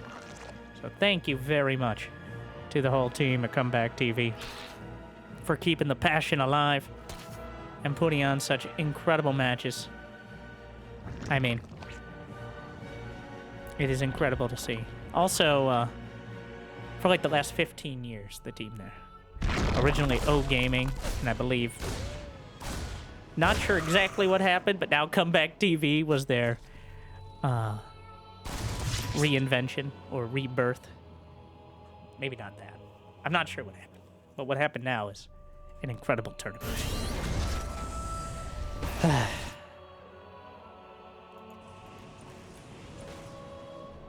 Well. Exhausting. But these players, feels like Serral is flagging a bit. I know, right? Serral in his old age, only 27. But compared to Clem at 23 or 22, kids these days. Clem has always been, in fact, Clem didn't reach his peak, his prime, really until he slowed down a bit. He was one of those very headstrong younger players like Raynor or Max Pax as well, who relies so much on their micro, they almost don't need to have a dynamic macro game. Like, for a while, Clem just wouldn't play Ghost Liberator, which, all respect there. But sometimes you have to go to the extreme late game. There is no amount of micro you can do with Marines to really change the equation.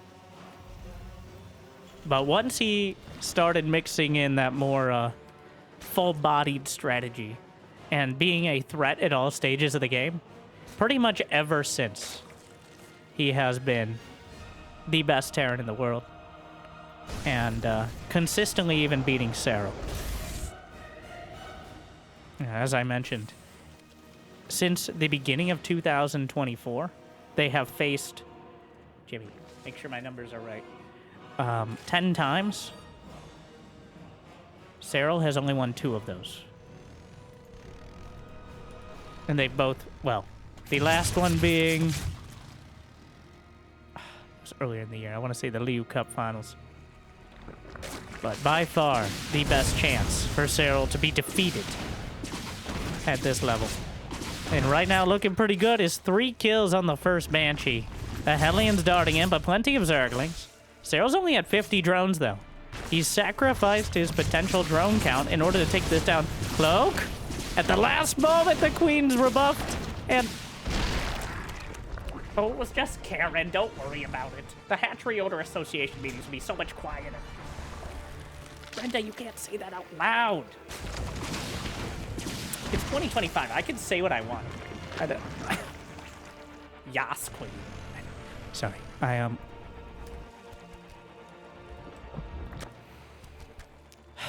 Overseer on the way. Serral slowed down, and very notably, quite late on the 4th base. In fact, it may be canceled immediately as the Hellions are already roasting it. He gets the cancel, despite Clem backing up, anticipating the Zerglings. A Hydralisk dead on the way, and very late evolution chamber. Oh, another Queen! Things getting very difficult here for Serral. Another Queen's gonna be taken down. How many Queens are left? 5, okay. It's not as bad as I thought, but he might be able to cancel the 4th base yet again. In fact, Serral is upgrading ranged attack. He's really leaning into the Hydras. He found success with them on Pani. Oh, get off my... This is restricted lair space. You're really trying to get all the sound bites in, aren't you? Oh, shut up. I don't...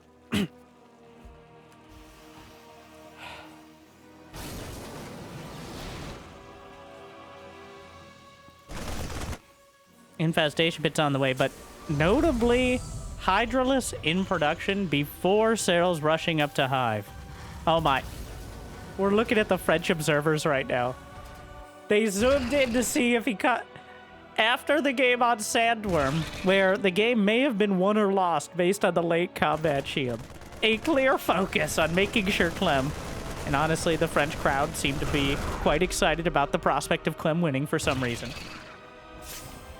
Focus. He got his combat shield. So, combat shield very much on the way. And that means Clem will have all his tools to deal with the mid-game Zerg. But a much more mid-game oriented Zerg indeed. The Hydra's already mixed in. The +1 ranged attack finishing up. The upgrade's about 30 seconds behind Clem's. But the unit composition will be a lot stronger even before the Hive completes. Will we see a Lurker den? Oh, some of those Marines. Banshees. And joins up with the rest of the army. Overlord speed is on the way. More of the Marines in autumn colors after a few too many stims. Changeling just kind of wanders off into the distance. But the Hydras do not have the upgrades. A couple gonna be gunned down, but the Fungal turns it around. Bit of a bait and switch. Another Fungal moments before combat shield. Oh no! A bit of a the Queen's trundling down. And who's flanking whom? The Queens come in from the right flank. The Hydras and Lings bait Clem into the Fungals on the left. And there's some Fungals on the right, you know what I'm saying? Fungals, right? Just, Brenda, stop. Stop, that's too much. It's too much. Lurker den's on the way. Hive is nearly complete. It's going to be lurkers. Potentially for the first time in 7 games. And potentially the last time, depending on how much Clem is able to get done. Keeping the pressure on. 145 supply apiece. The 4th base under fire. The 3rd base, the Banshee picking off the outlying drones. The Hydra's getting stuck in the center. The Infestors don't have enough energy for another fungal. One of the medevacs with Marines inside goes down. The Banshee will finally be driven back by the Queens.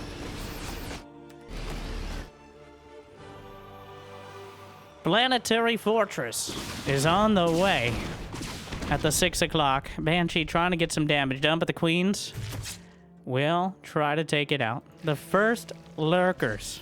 Very effective against the Marine, Medevac, and Marauder composition, especially with the mines mixed in. Just unable to really close the distance. But range is not done. There's still a lot of time until the lurker count becomes such a critical mass that Clem must account for it. Gets an Infestor before a fungal.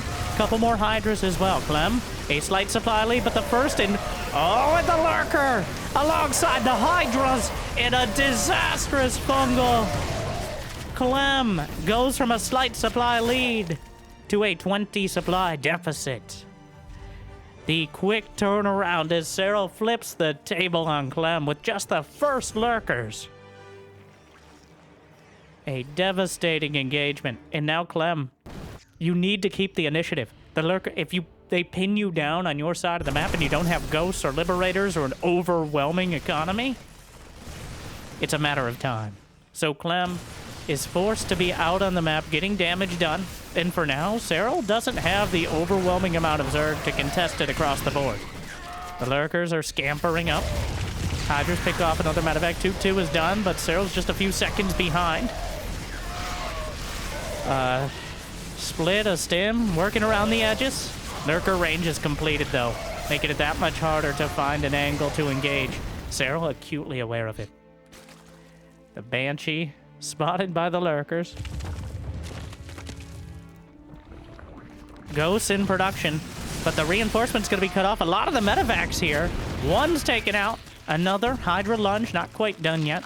Hydra Lunge, a newer upgrade to Hydras in the last year, and Serral is the only person I've seen use it effectively. Everyone else just looks like they're having a fit whenever they lunge and end up going backwards anyways. Banshee is knocked out. 30 supply lead for Serral. Looking to force the issue and send us to another series. The lurkers, he splits, but the lurkers pull back.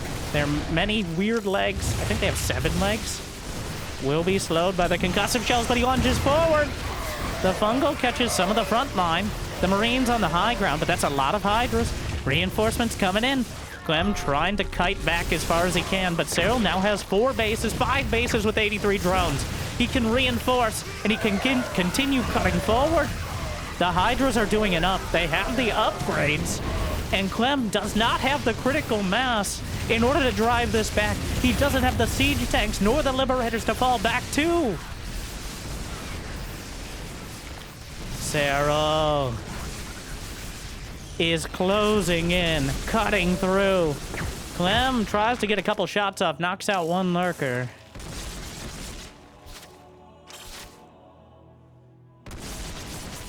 The medevac count is so damn high, but he barely has any units with which to heal. Liberators are finally in production, but there's enough energy for another fungal. He throws it out. Many of the ghosts and most of the medevacs are caught. The lurkers eviscerating Clem's chances of ending this right here. He will fight back. He will land the snipes, but we have to ask ourselves that question. Have you liked and subscribed? And at what cost? The fungals catch a couple more ghosts. Serral slowly but surely closing in. Clem running out of real estate. The bases are cut off. The 3rd base already taken out. There's no counter damage. There's no slowing down Serral's production. He can rebuild, rearm, reinforce. Lings, melee attacking carapace now on the way. More fungals thrown out. The first liberators will be pin-cushioned by the Hydras. Lunges takes out the 2nd. Now he's cutting off the main base ramp. Clem backed into a corner. The reinforcements continue across. One snipe here and there. The planetary fortress to try to hold it down, but the lurkers are cutting off everything else. The planetary's holding for now. He drops out. The planetary's taken out, lunges away. One more infester. The lurker's just too much. There's not even the scans. GG! Serral wins 4-3 and sends us to the elimination match. Serral, for the first time in quite a while, and certainly not the easiest thing, but a 4-3 victory. What a series. And it's important to note, it's not a best of 9, but 2 series, which means we could be seeing the same maps again. And that means, oh my, we're headed back to the final best of 3. It's now do or die. Serral has lost a match, and Clem has now lost a series as well. The next player to lose one will lose the tournament. And the last player will be the survivor, the victor, the champion, the emperor. No. Game 1 of our final series.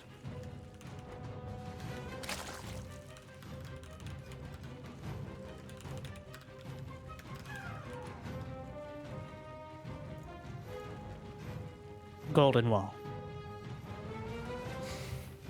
They've switched colors to make it a little easier for us to distinguish as well. Thank you. I don't know if that was intentional, but... What a... Imagine... Now, I'm sure beforehand they were thinking, okay, this is fair. I'm not sure if it was the tournament organizers or an agreement between the players to do a second best of 3 instead of just Clem. So if Clem had started with 1 game, he would have already won. It would have been 4-3 on Magentha. But instead, he's got to win 2 more. I think this is actually... I've seen a lot of tournaments do like best of 5s back to back. I really like the best of 7, best of 3. It just feels better. Because if Clem won the first one, it would have felt very satisfying. And if he wins this one, it'll still feel deserved. Either way. Now, in their first iteration, Serral struggled to deal with Clem's direct timing here on Golden Wall. Now, Serral, the master of adaptation. I was going to say adapting. And then I was going to say evolution. And I came out with adaptation. Which is also technically a word, but not exactly what I was going for. And I'm glad I explained it. Like and subscribe for words. What will he do differently? My voice. Actual pain. Wow, that's probably not a good sign. We're almost there. As long as these are not the 3 longest games ever. But we'll let the Reaper speak. Oh, the Queen, sir.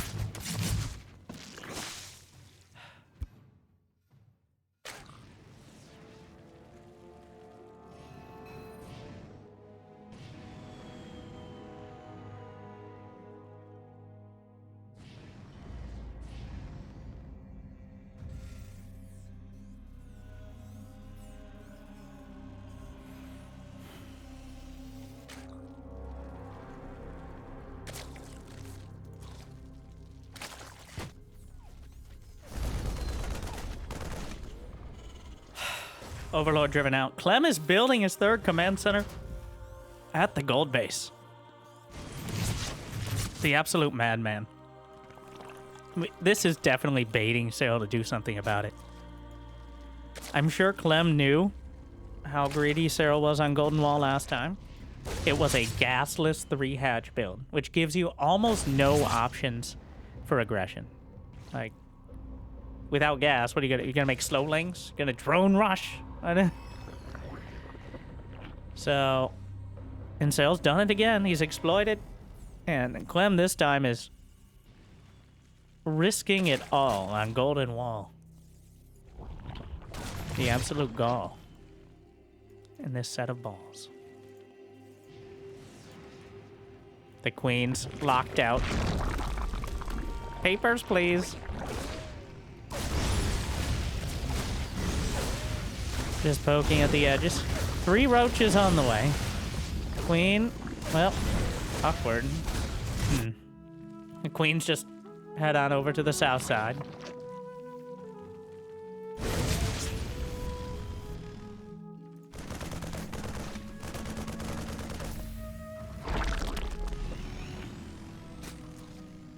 The roaches will zone things out.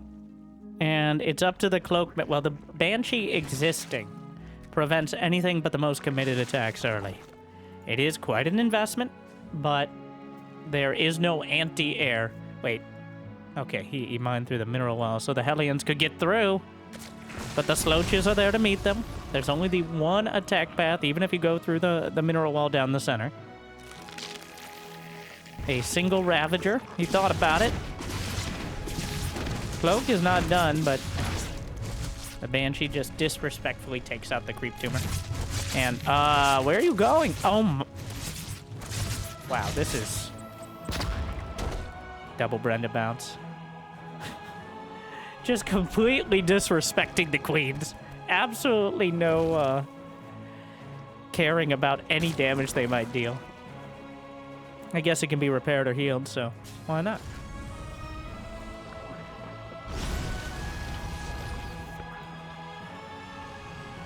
A second evolution chamber on the way as the blocking Evo is a temporary fixture. It's going to be mass roaches again. And it's the devils in the details. And the details are in the production tab. We're going to have to see what differences to the previous match on this map that Serral makes. And also Heavy, another series, is very interesting because we can have the same maps again. Especially since we played all of them once.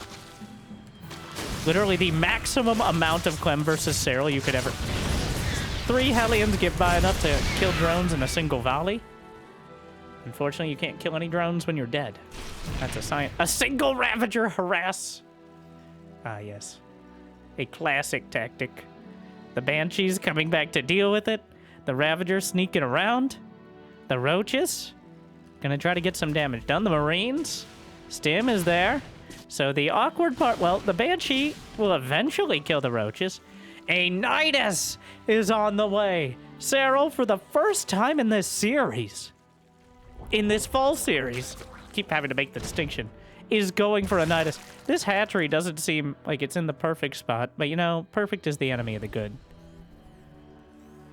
A mass Nidus play. Well, mass? He's got 70 drones. Just for reinforcing with queens, I'd imagine. This Overlord feeling very spicy right now. Well, we see the siege tanks. The placement of the Nidus will be absolutely critical. If he puts it where the tanks can hit it right off the bat, that could be devastating. Where are these going? The drones were rallied on the wrong side of the mineral wall. Oh no. Bit of a disaster there. A scan in the main. A Nidus in the back corner. But I think Clem spotted it. The Roaches are at the front, though. A bunch of Roaches in the Nidus. He's not going to be in position to deal with it in time. The Nidus will complete. Screams into existence. The Roaches spewing out. Not enough to do critical damage, but enough to cover for a second Nidus. More Marines on the way. There's some Ravagers inside this one. He's in the natural as well. The SCV's paying an iron price for it. A second Nidus as he streams through the Roaches and Ravagers. The Zerg flooding into the main. The corrosive biles rain down. The damage is escalating quickly. The Banshees are adding so much. He needs some queens in here. We've arrived! Fighting the Banshees directly. He has the detection of the backline, but he has to pop back into the Nidus. Serral has done a lot of damage. He killed 17 SCVs, but behind this, he has no transition. He has no infestation, but he has no hive. He has no further upgrades either. He does have the gold base, though, so he's got enough mining to keep it going. But make no mistake, Serral is effectively all in. He needs to get critical damage done to either transition or just outright win the game, or die trying. Clem has too much going for him still, especially with this gold-based mining. +2 carapace. He'll invest in.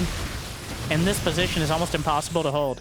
Really for either side if the other player makes a concerted effort. The Nidus, very helpful for repositioning. A single tank, the rest. Is he just going to pop back in? Holds the high ground for now. The Queens take out one of the Banshees. The Queens flanking the Banshees from the back. He's in position. There's no more mining over there. He can leave a few units. Clem with similar army supply stems forward. Terran through the hatchery. There's no Ravagers to break up the bio ball. The rest of the army, where did the tanks go? They fell back. But Clem gunning down everything on the front lines. The Roaches too slow to catch up. Slowly but surely the Marines are being thinned down. The medevacs will boost over the top. The amount of walls keeping everything from consolidating is making it very difficult for Serral to actually keep up with the medevacs. But look at the supply. Again, a little misleading. Serral only has 69 drones, which a nice enough economy for Roaches, but not much else. He's got 2-2 on the way. Clem also has +2 attack in production. The fact that Clem can't reliably mine from his third is critical here. The gold base, a blessing and a curse. The choke point down the center. The corrosive bow spewed out like an unruly frat party, but that single Banshee adding a little bit of extra damage. Corrosive bile. The medevacs driven away, but enough Roaches committed to this side that the siege tanks might be too much to hold for now. The Banshee almost out of energy for Cloak, but driving back the Roaches and Ravagers yet again. Serral still with the supply, but again, no hive tech on the way. No Hydras, no Spire, no nothing. He's fully committed, but there's another Nidus in the... How did he get in? I have no idea how he got vision. But that could be devastating. Meanwhile, though, the drops. The Nidus in the main base. Clem only now reacting. A bunch of Roaches at the front. Even more Roaches in the main. Serral moving in, exploiting, and a few Roaches and Ravagers. Clem torn apart on either side. Serral doing so much damage and whittling down both the army supply and the economy. Both important parts of this. The mass medevac is holding for now. Burrow is on the way, more Roaches and Ravagers. A few Marines loaded up at the gold base. Serral just now scouting the planetary to the north, but Clem is down to 43 SCVs. Serral doesn't have a great economy, but it's enough for now. The infestation pit is on the way. Clem does have, well, it's 2-2 versus 2-1. Gonna try to chase down some of the army, but the corrosive biles will force him to split back. 17 SCVs died in that last exchange. Clem.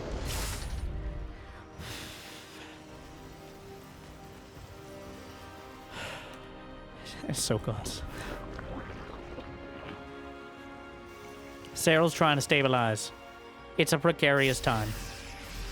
Clem cannot suffer any more losses. Another hit like that, and Serral will have infestors, he'll have hive. At the same time, though, they're not there yet. Clem has 2-2 done for a whole bunch of army supply. The Banshee survived, and it will be enough to deny the Nidus, potentially. The Roaches, that is not where you want to go. Clem's going down the center. The Roaches slipping through the mined-out mineral wall. The Nidus finishes, but the Banshee kills it. Oh, and the Roaches cut off by some poor pathfinding. A few Marines taken out. Clem retreating to the high ground. A couple infestors are now completed. Those fungals, he could put 2 Gs in them. He needs them so badly. The medevac count is so damn high. He has 14 medevacs. He's stutter-stepping his way past. Another fungal. The rest of the infestors gunned down. Corrosive bow coming out. The tanks, only one of them sieged. But the bioarmy's still grinding its way through. Serral, another fungal. Another set. He has 1 in reserve. That's it. The corrosive biles, the medevacs. He knocks out the... He missed a shot! Another fungal comes. That's the last one! The bile is stimming forward. Corrosive bile's breaking up the ball. Serral dwindling on supply, and you do not want to be even with this Terran army. The Roaches and Ravagers coming forth. Clem streaming across the map. Corrosive Balls knock down the Medivacs. Both sides plummeting. But Clem has the sustainability to win the war of attrition. GGG! Clem holds by that much in one of the closest games. It was so close to falling apart, but he slapped it all together just in time. Serral flooding the field with Roaches and Ravagers, gets the Infestors out, but it was too little and just ever so slightly too late. Now Clem returns the favor. He's now on match point for the entire tournament. And I'm not sure how this map ended up being the final one. We'll see if he remembers Combat Shield as we head back to Sandworm. Did Serral pick Golden Wall and then Clem? I mean, the Nidus, it was so close. If that Banshee, I think if that Banshee had died, that second Banshee, the Banshee who lived, I can attribute so many of Clem's victories, not specifically to Banshees, but they're the lube, all right, that greases the wheels of victory. And that's how we're going to phrase it. Having those Banshees in reserve, especially against a unit composition so limited on anti-air. Serral, gonna need another. He got, I mean, part of the reason we're here right now is that Serral was handed a bit, I'm not gonna say a freebie, but a significant advantage, unforced error from Clem without Combat Shield on this map. I don't think he'll make that mistake again. Fool me once, and I won't get fooled again.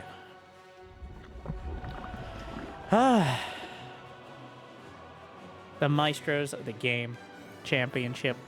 Originally, I was like, what does that even mean? I mean, I get it. I know what Maestros mean. Okay, that honestly, playing StarCraft is like a symphony, where you have to have at least some knowledge of all the instruments. Even if you don't play them yourself, you got to be able to read the music.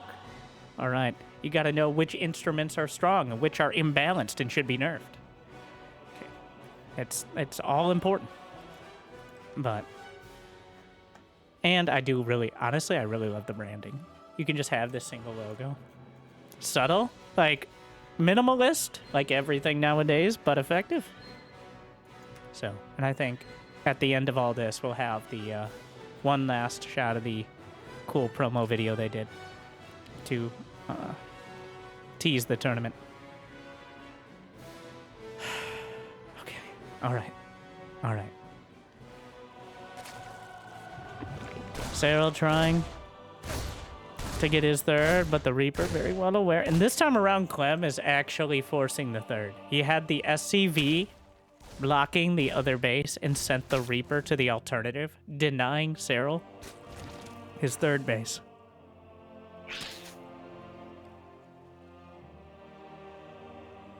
The Queen. The Queens. The SCV heads home. It's work done. It's work just getting in the way, but bureaucracy, the ultimate enemy.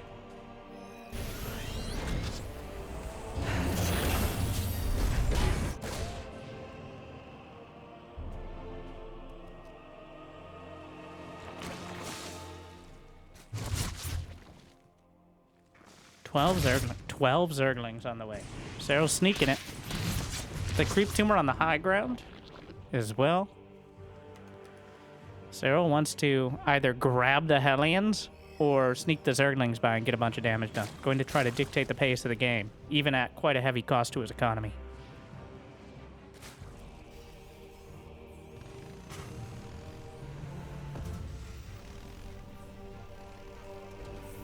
The Overlord spots the Hellions moving out. Clem even angled them to look for something like this. The Marine, gonna give him a couple extra seconds of warning, allowing him to potentially mitigate the damage. More Hellions coming out. So far, not a single SCV taken down. the Hellions.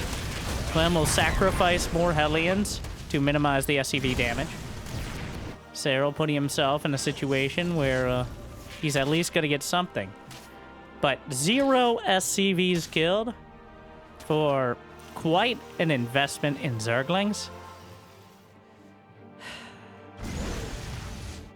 Not good enough. I'm sure Serral wanted more than that. And he didn't even kill that second Hellion. He got 1 Reaper and 1 Hellion for hamstringing his early economy. Yeah, not an ideal start for the finisher. More Zerglings on. He's doubling down. He's going to try. He softened up a lot of the SCVs, and Clem not even bothering with having one. Well, does he have one repairing? A few of them bruised. The Zerglings come in again, and Clem will be suffering some losses this time. Those SCVs going to regret that lack of repair. The Hellion's not even bothering to come back. But the SCV micro is actually the Citizen's Arrest. He gets 6 kills, but again, it definitely could have been worse.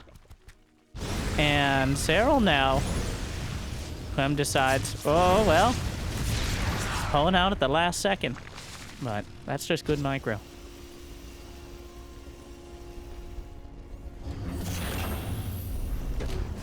Threatening more Hellion run-bys. Serral going to have a good economy behind this. The struggle, as always, will be the 4th base on this map. For both sides, really. But oftentimes Zerg, the one under pressure. Layers on the way. Which means Overseers are quite far off. And the Cloaked Banshees could definitely deny the 4th base. In fact, Serral with a Spore Crawler on the way to account for exactly that.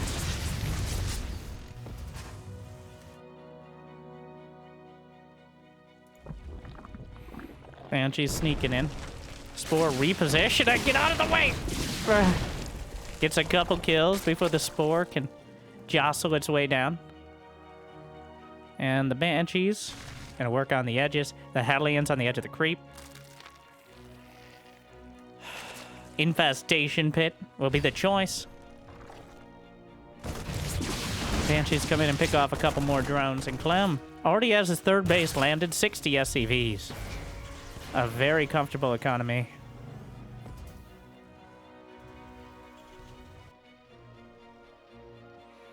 That infestation pit is the sticking point for everyone involved. It's going to be a hive for Serral with infestors early on. And Clem?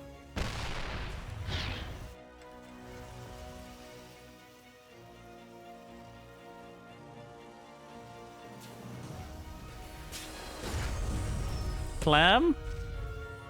Uh-oh. Clem? Uh-oh. Not again. Clem! What is it about this map? Huh? He's clicking on it. He knows. But he gets distracted by Zerglings at his natural, which, you know, is a normal thing to be. But every second matters. He starts combat chat. It's going to be about 30 seconds late again. Well, it was later before, but still. That 30 seconds is the difference between having it done before Hive Tech kicks in. And Serral may be having... he hasn't been going for Vipers, but... working his way towards Adrenal Glands. There's barely any creep. He's done such a great job of keeping the creep back. Absolutely devastating amounts of creep spread here. I know it's a small but huge thing. Really, that's creep in a nutshell. They're called tumors for a reason. The Queens getting targeted, but the Fungals holding down the Metavacs. Not going to commit. Spore Crawler on the way. Drilling Claws for Clem. And the Banshees. Oh, gets one with the Spore. Finally, vengeance. And the Marines caught at the back. Adrenal Glands is on the way. And can we get a final Ultralisk Cavern? The Ultralisk Cavern is on the way as well. But Clem bearing down on the base. He's going to have Combat Shield done. The Siege Tank going to be jammed into a position behind the little cliff, making it very difficult to dislodge without an inordinate amount of units.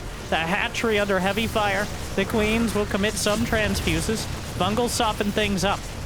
Serral with just Zerglings, no Banelings. There's even some Hellbats mixed in, but a bunch of the bio is already bruised. The queen's eating the brunt of it for now. Serral bringing in another wave of flings. The Widowmine is eaten by the queen, but the drop to the north side. Serral will defend one base, but lose the 12 o'clock. It's taken down. And actually loses Overlord. Awkward. Clem taking a fourth base, but he didn't actually take down the rocks. The planetary working on it. How convenient. The Ultralisk Cavern is spotted. The bio coming in for another pass. The hatchery bruised, but that's not going to be enough to take it out for now. The medevac's driven out again. Clem keeping the pressure on. Chitinous plating is on the way, but now that Clem is aware for sure that the Ultralisk, he could have suspected it, but now that it's a guarantee, he can tailor his unit composition to exactly what he needs. Marauders, mines, and a Ghost Academy on the way. Serral scrambling to deal with the drops on either side. Getting the gold base himself down the center. Working on the rocks too. Finally, Clem was able to clear them out. Widowmine's dotting the field. Oh, that's spread. Can't believe it's not butter. Target fires an infester with a mine, dragging out more into the sand spires. So much damage being dealt. Clem up 20 supply, but the Banshee's finally taken down, so a small victory in a sea of small defeats. Melee attacks level 2 Adrenal Glands is completed. Ultra's on the field, but the Widowmine's an ever-present danger. The hatchery is targeted and taken down. The 3 o'clock down for the count. The Ultra's trundling around, but not able to match the mobility of the medevacs. 2 sets of drops on the same screen, but still unable to be pinned down by Serral's units.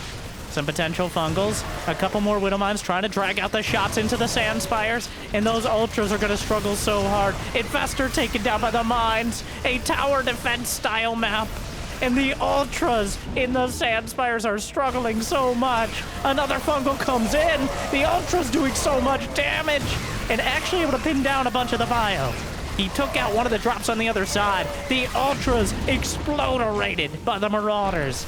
And Serral still slipping through and finding a way. He hasn't touched the economy in so long, and finally gets within claw distance of the third base, but is driven back immediately. More Ultras in production. 69 to 76 workers in favor of the Frenchman, who on his home field is now one good attack away from taking the entire championship. Serral.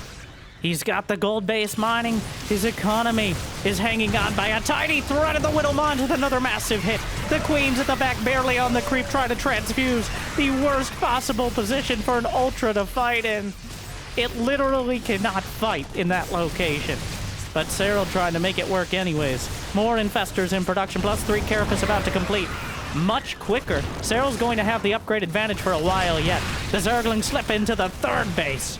Clem stimming forward, Terran through, target firing the Ultras, but the Queens with their last bit of energy, able to slap it into the Ultras and keep that HP up for long enough to keep them alive. Another infester from the north side, not quite enough for a fungal, but enough to drive it back. 2 medevacs taken down, but there's more where that came from. Clem maintains a 30 supply lead. He's got the ghosts. The upgrade, once the upgrades close in, he'll have almost every advantage.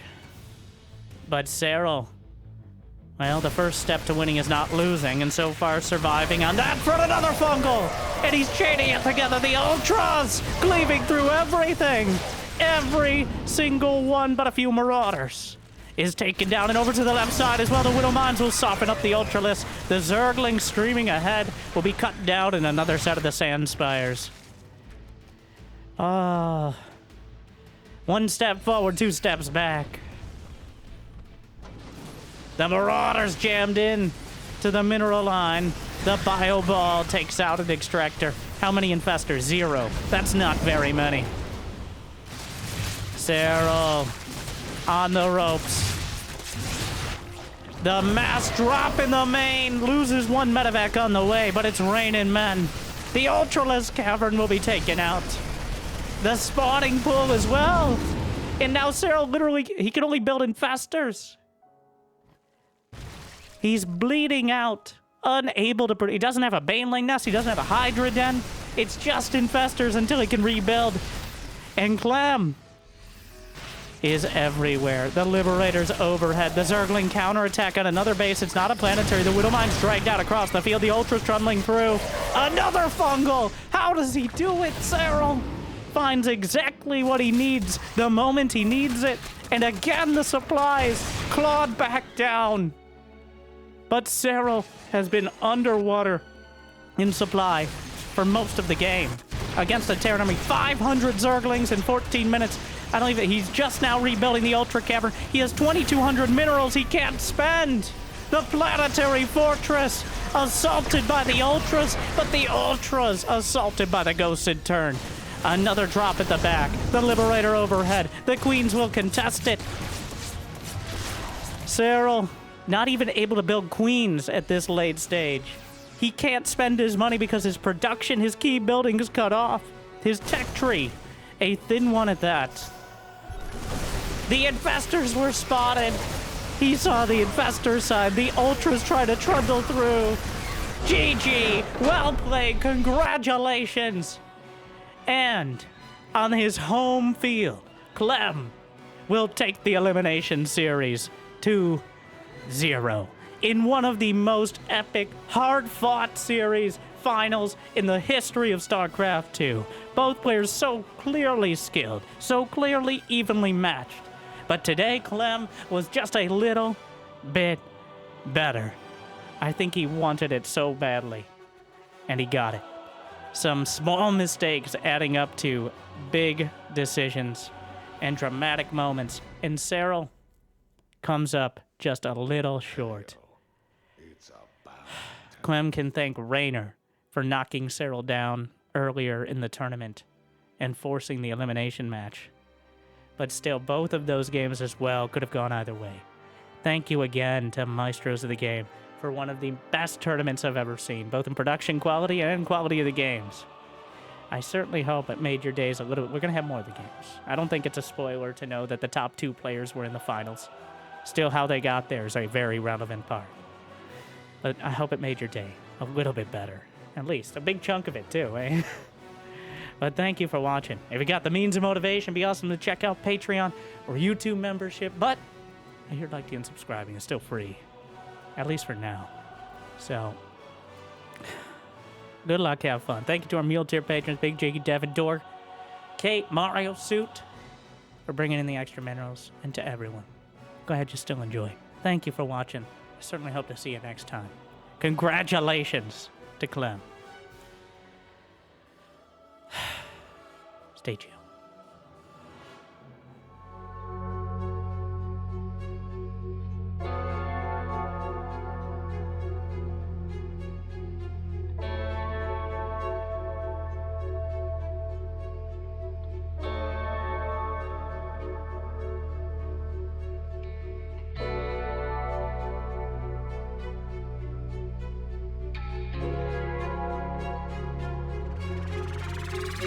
Thank you.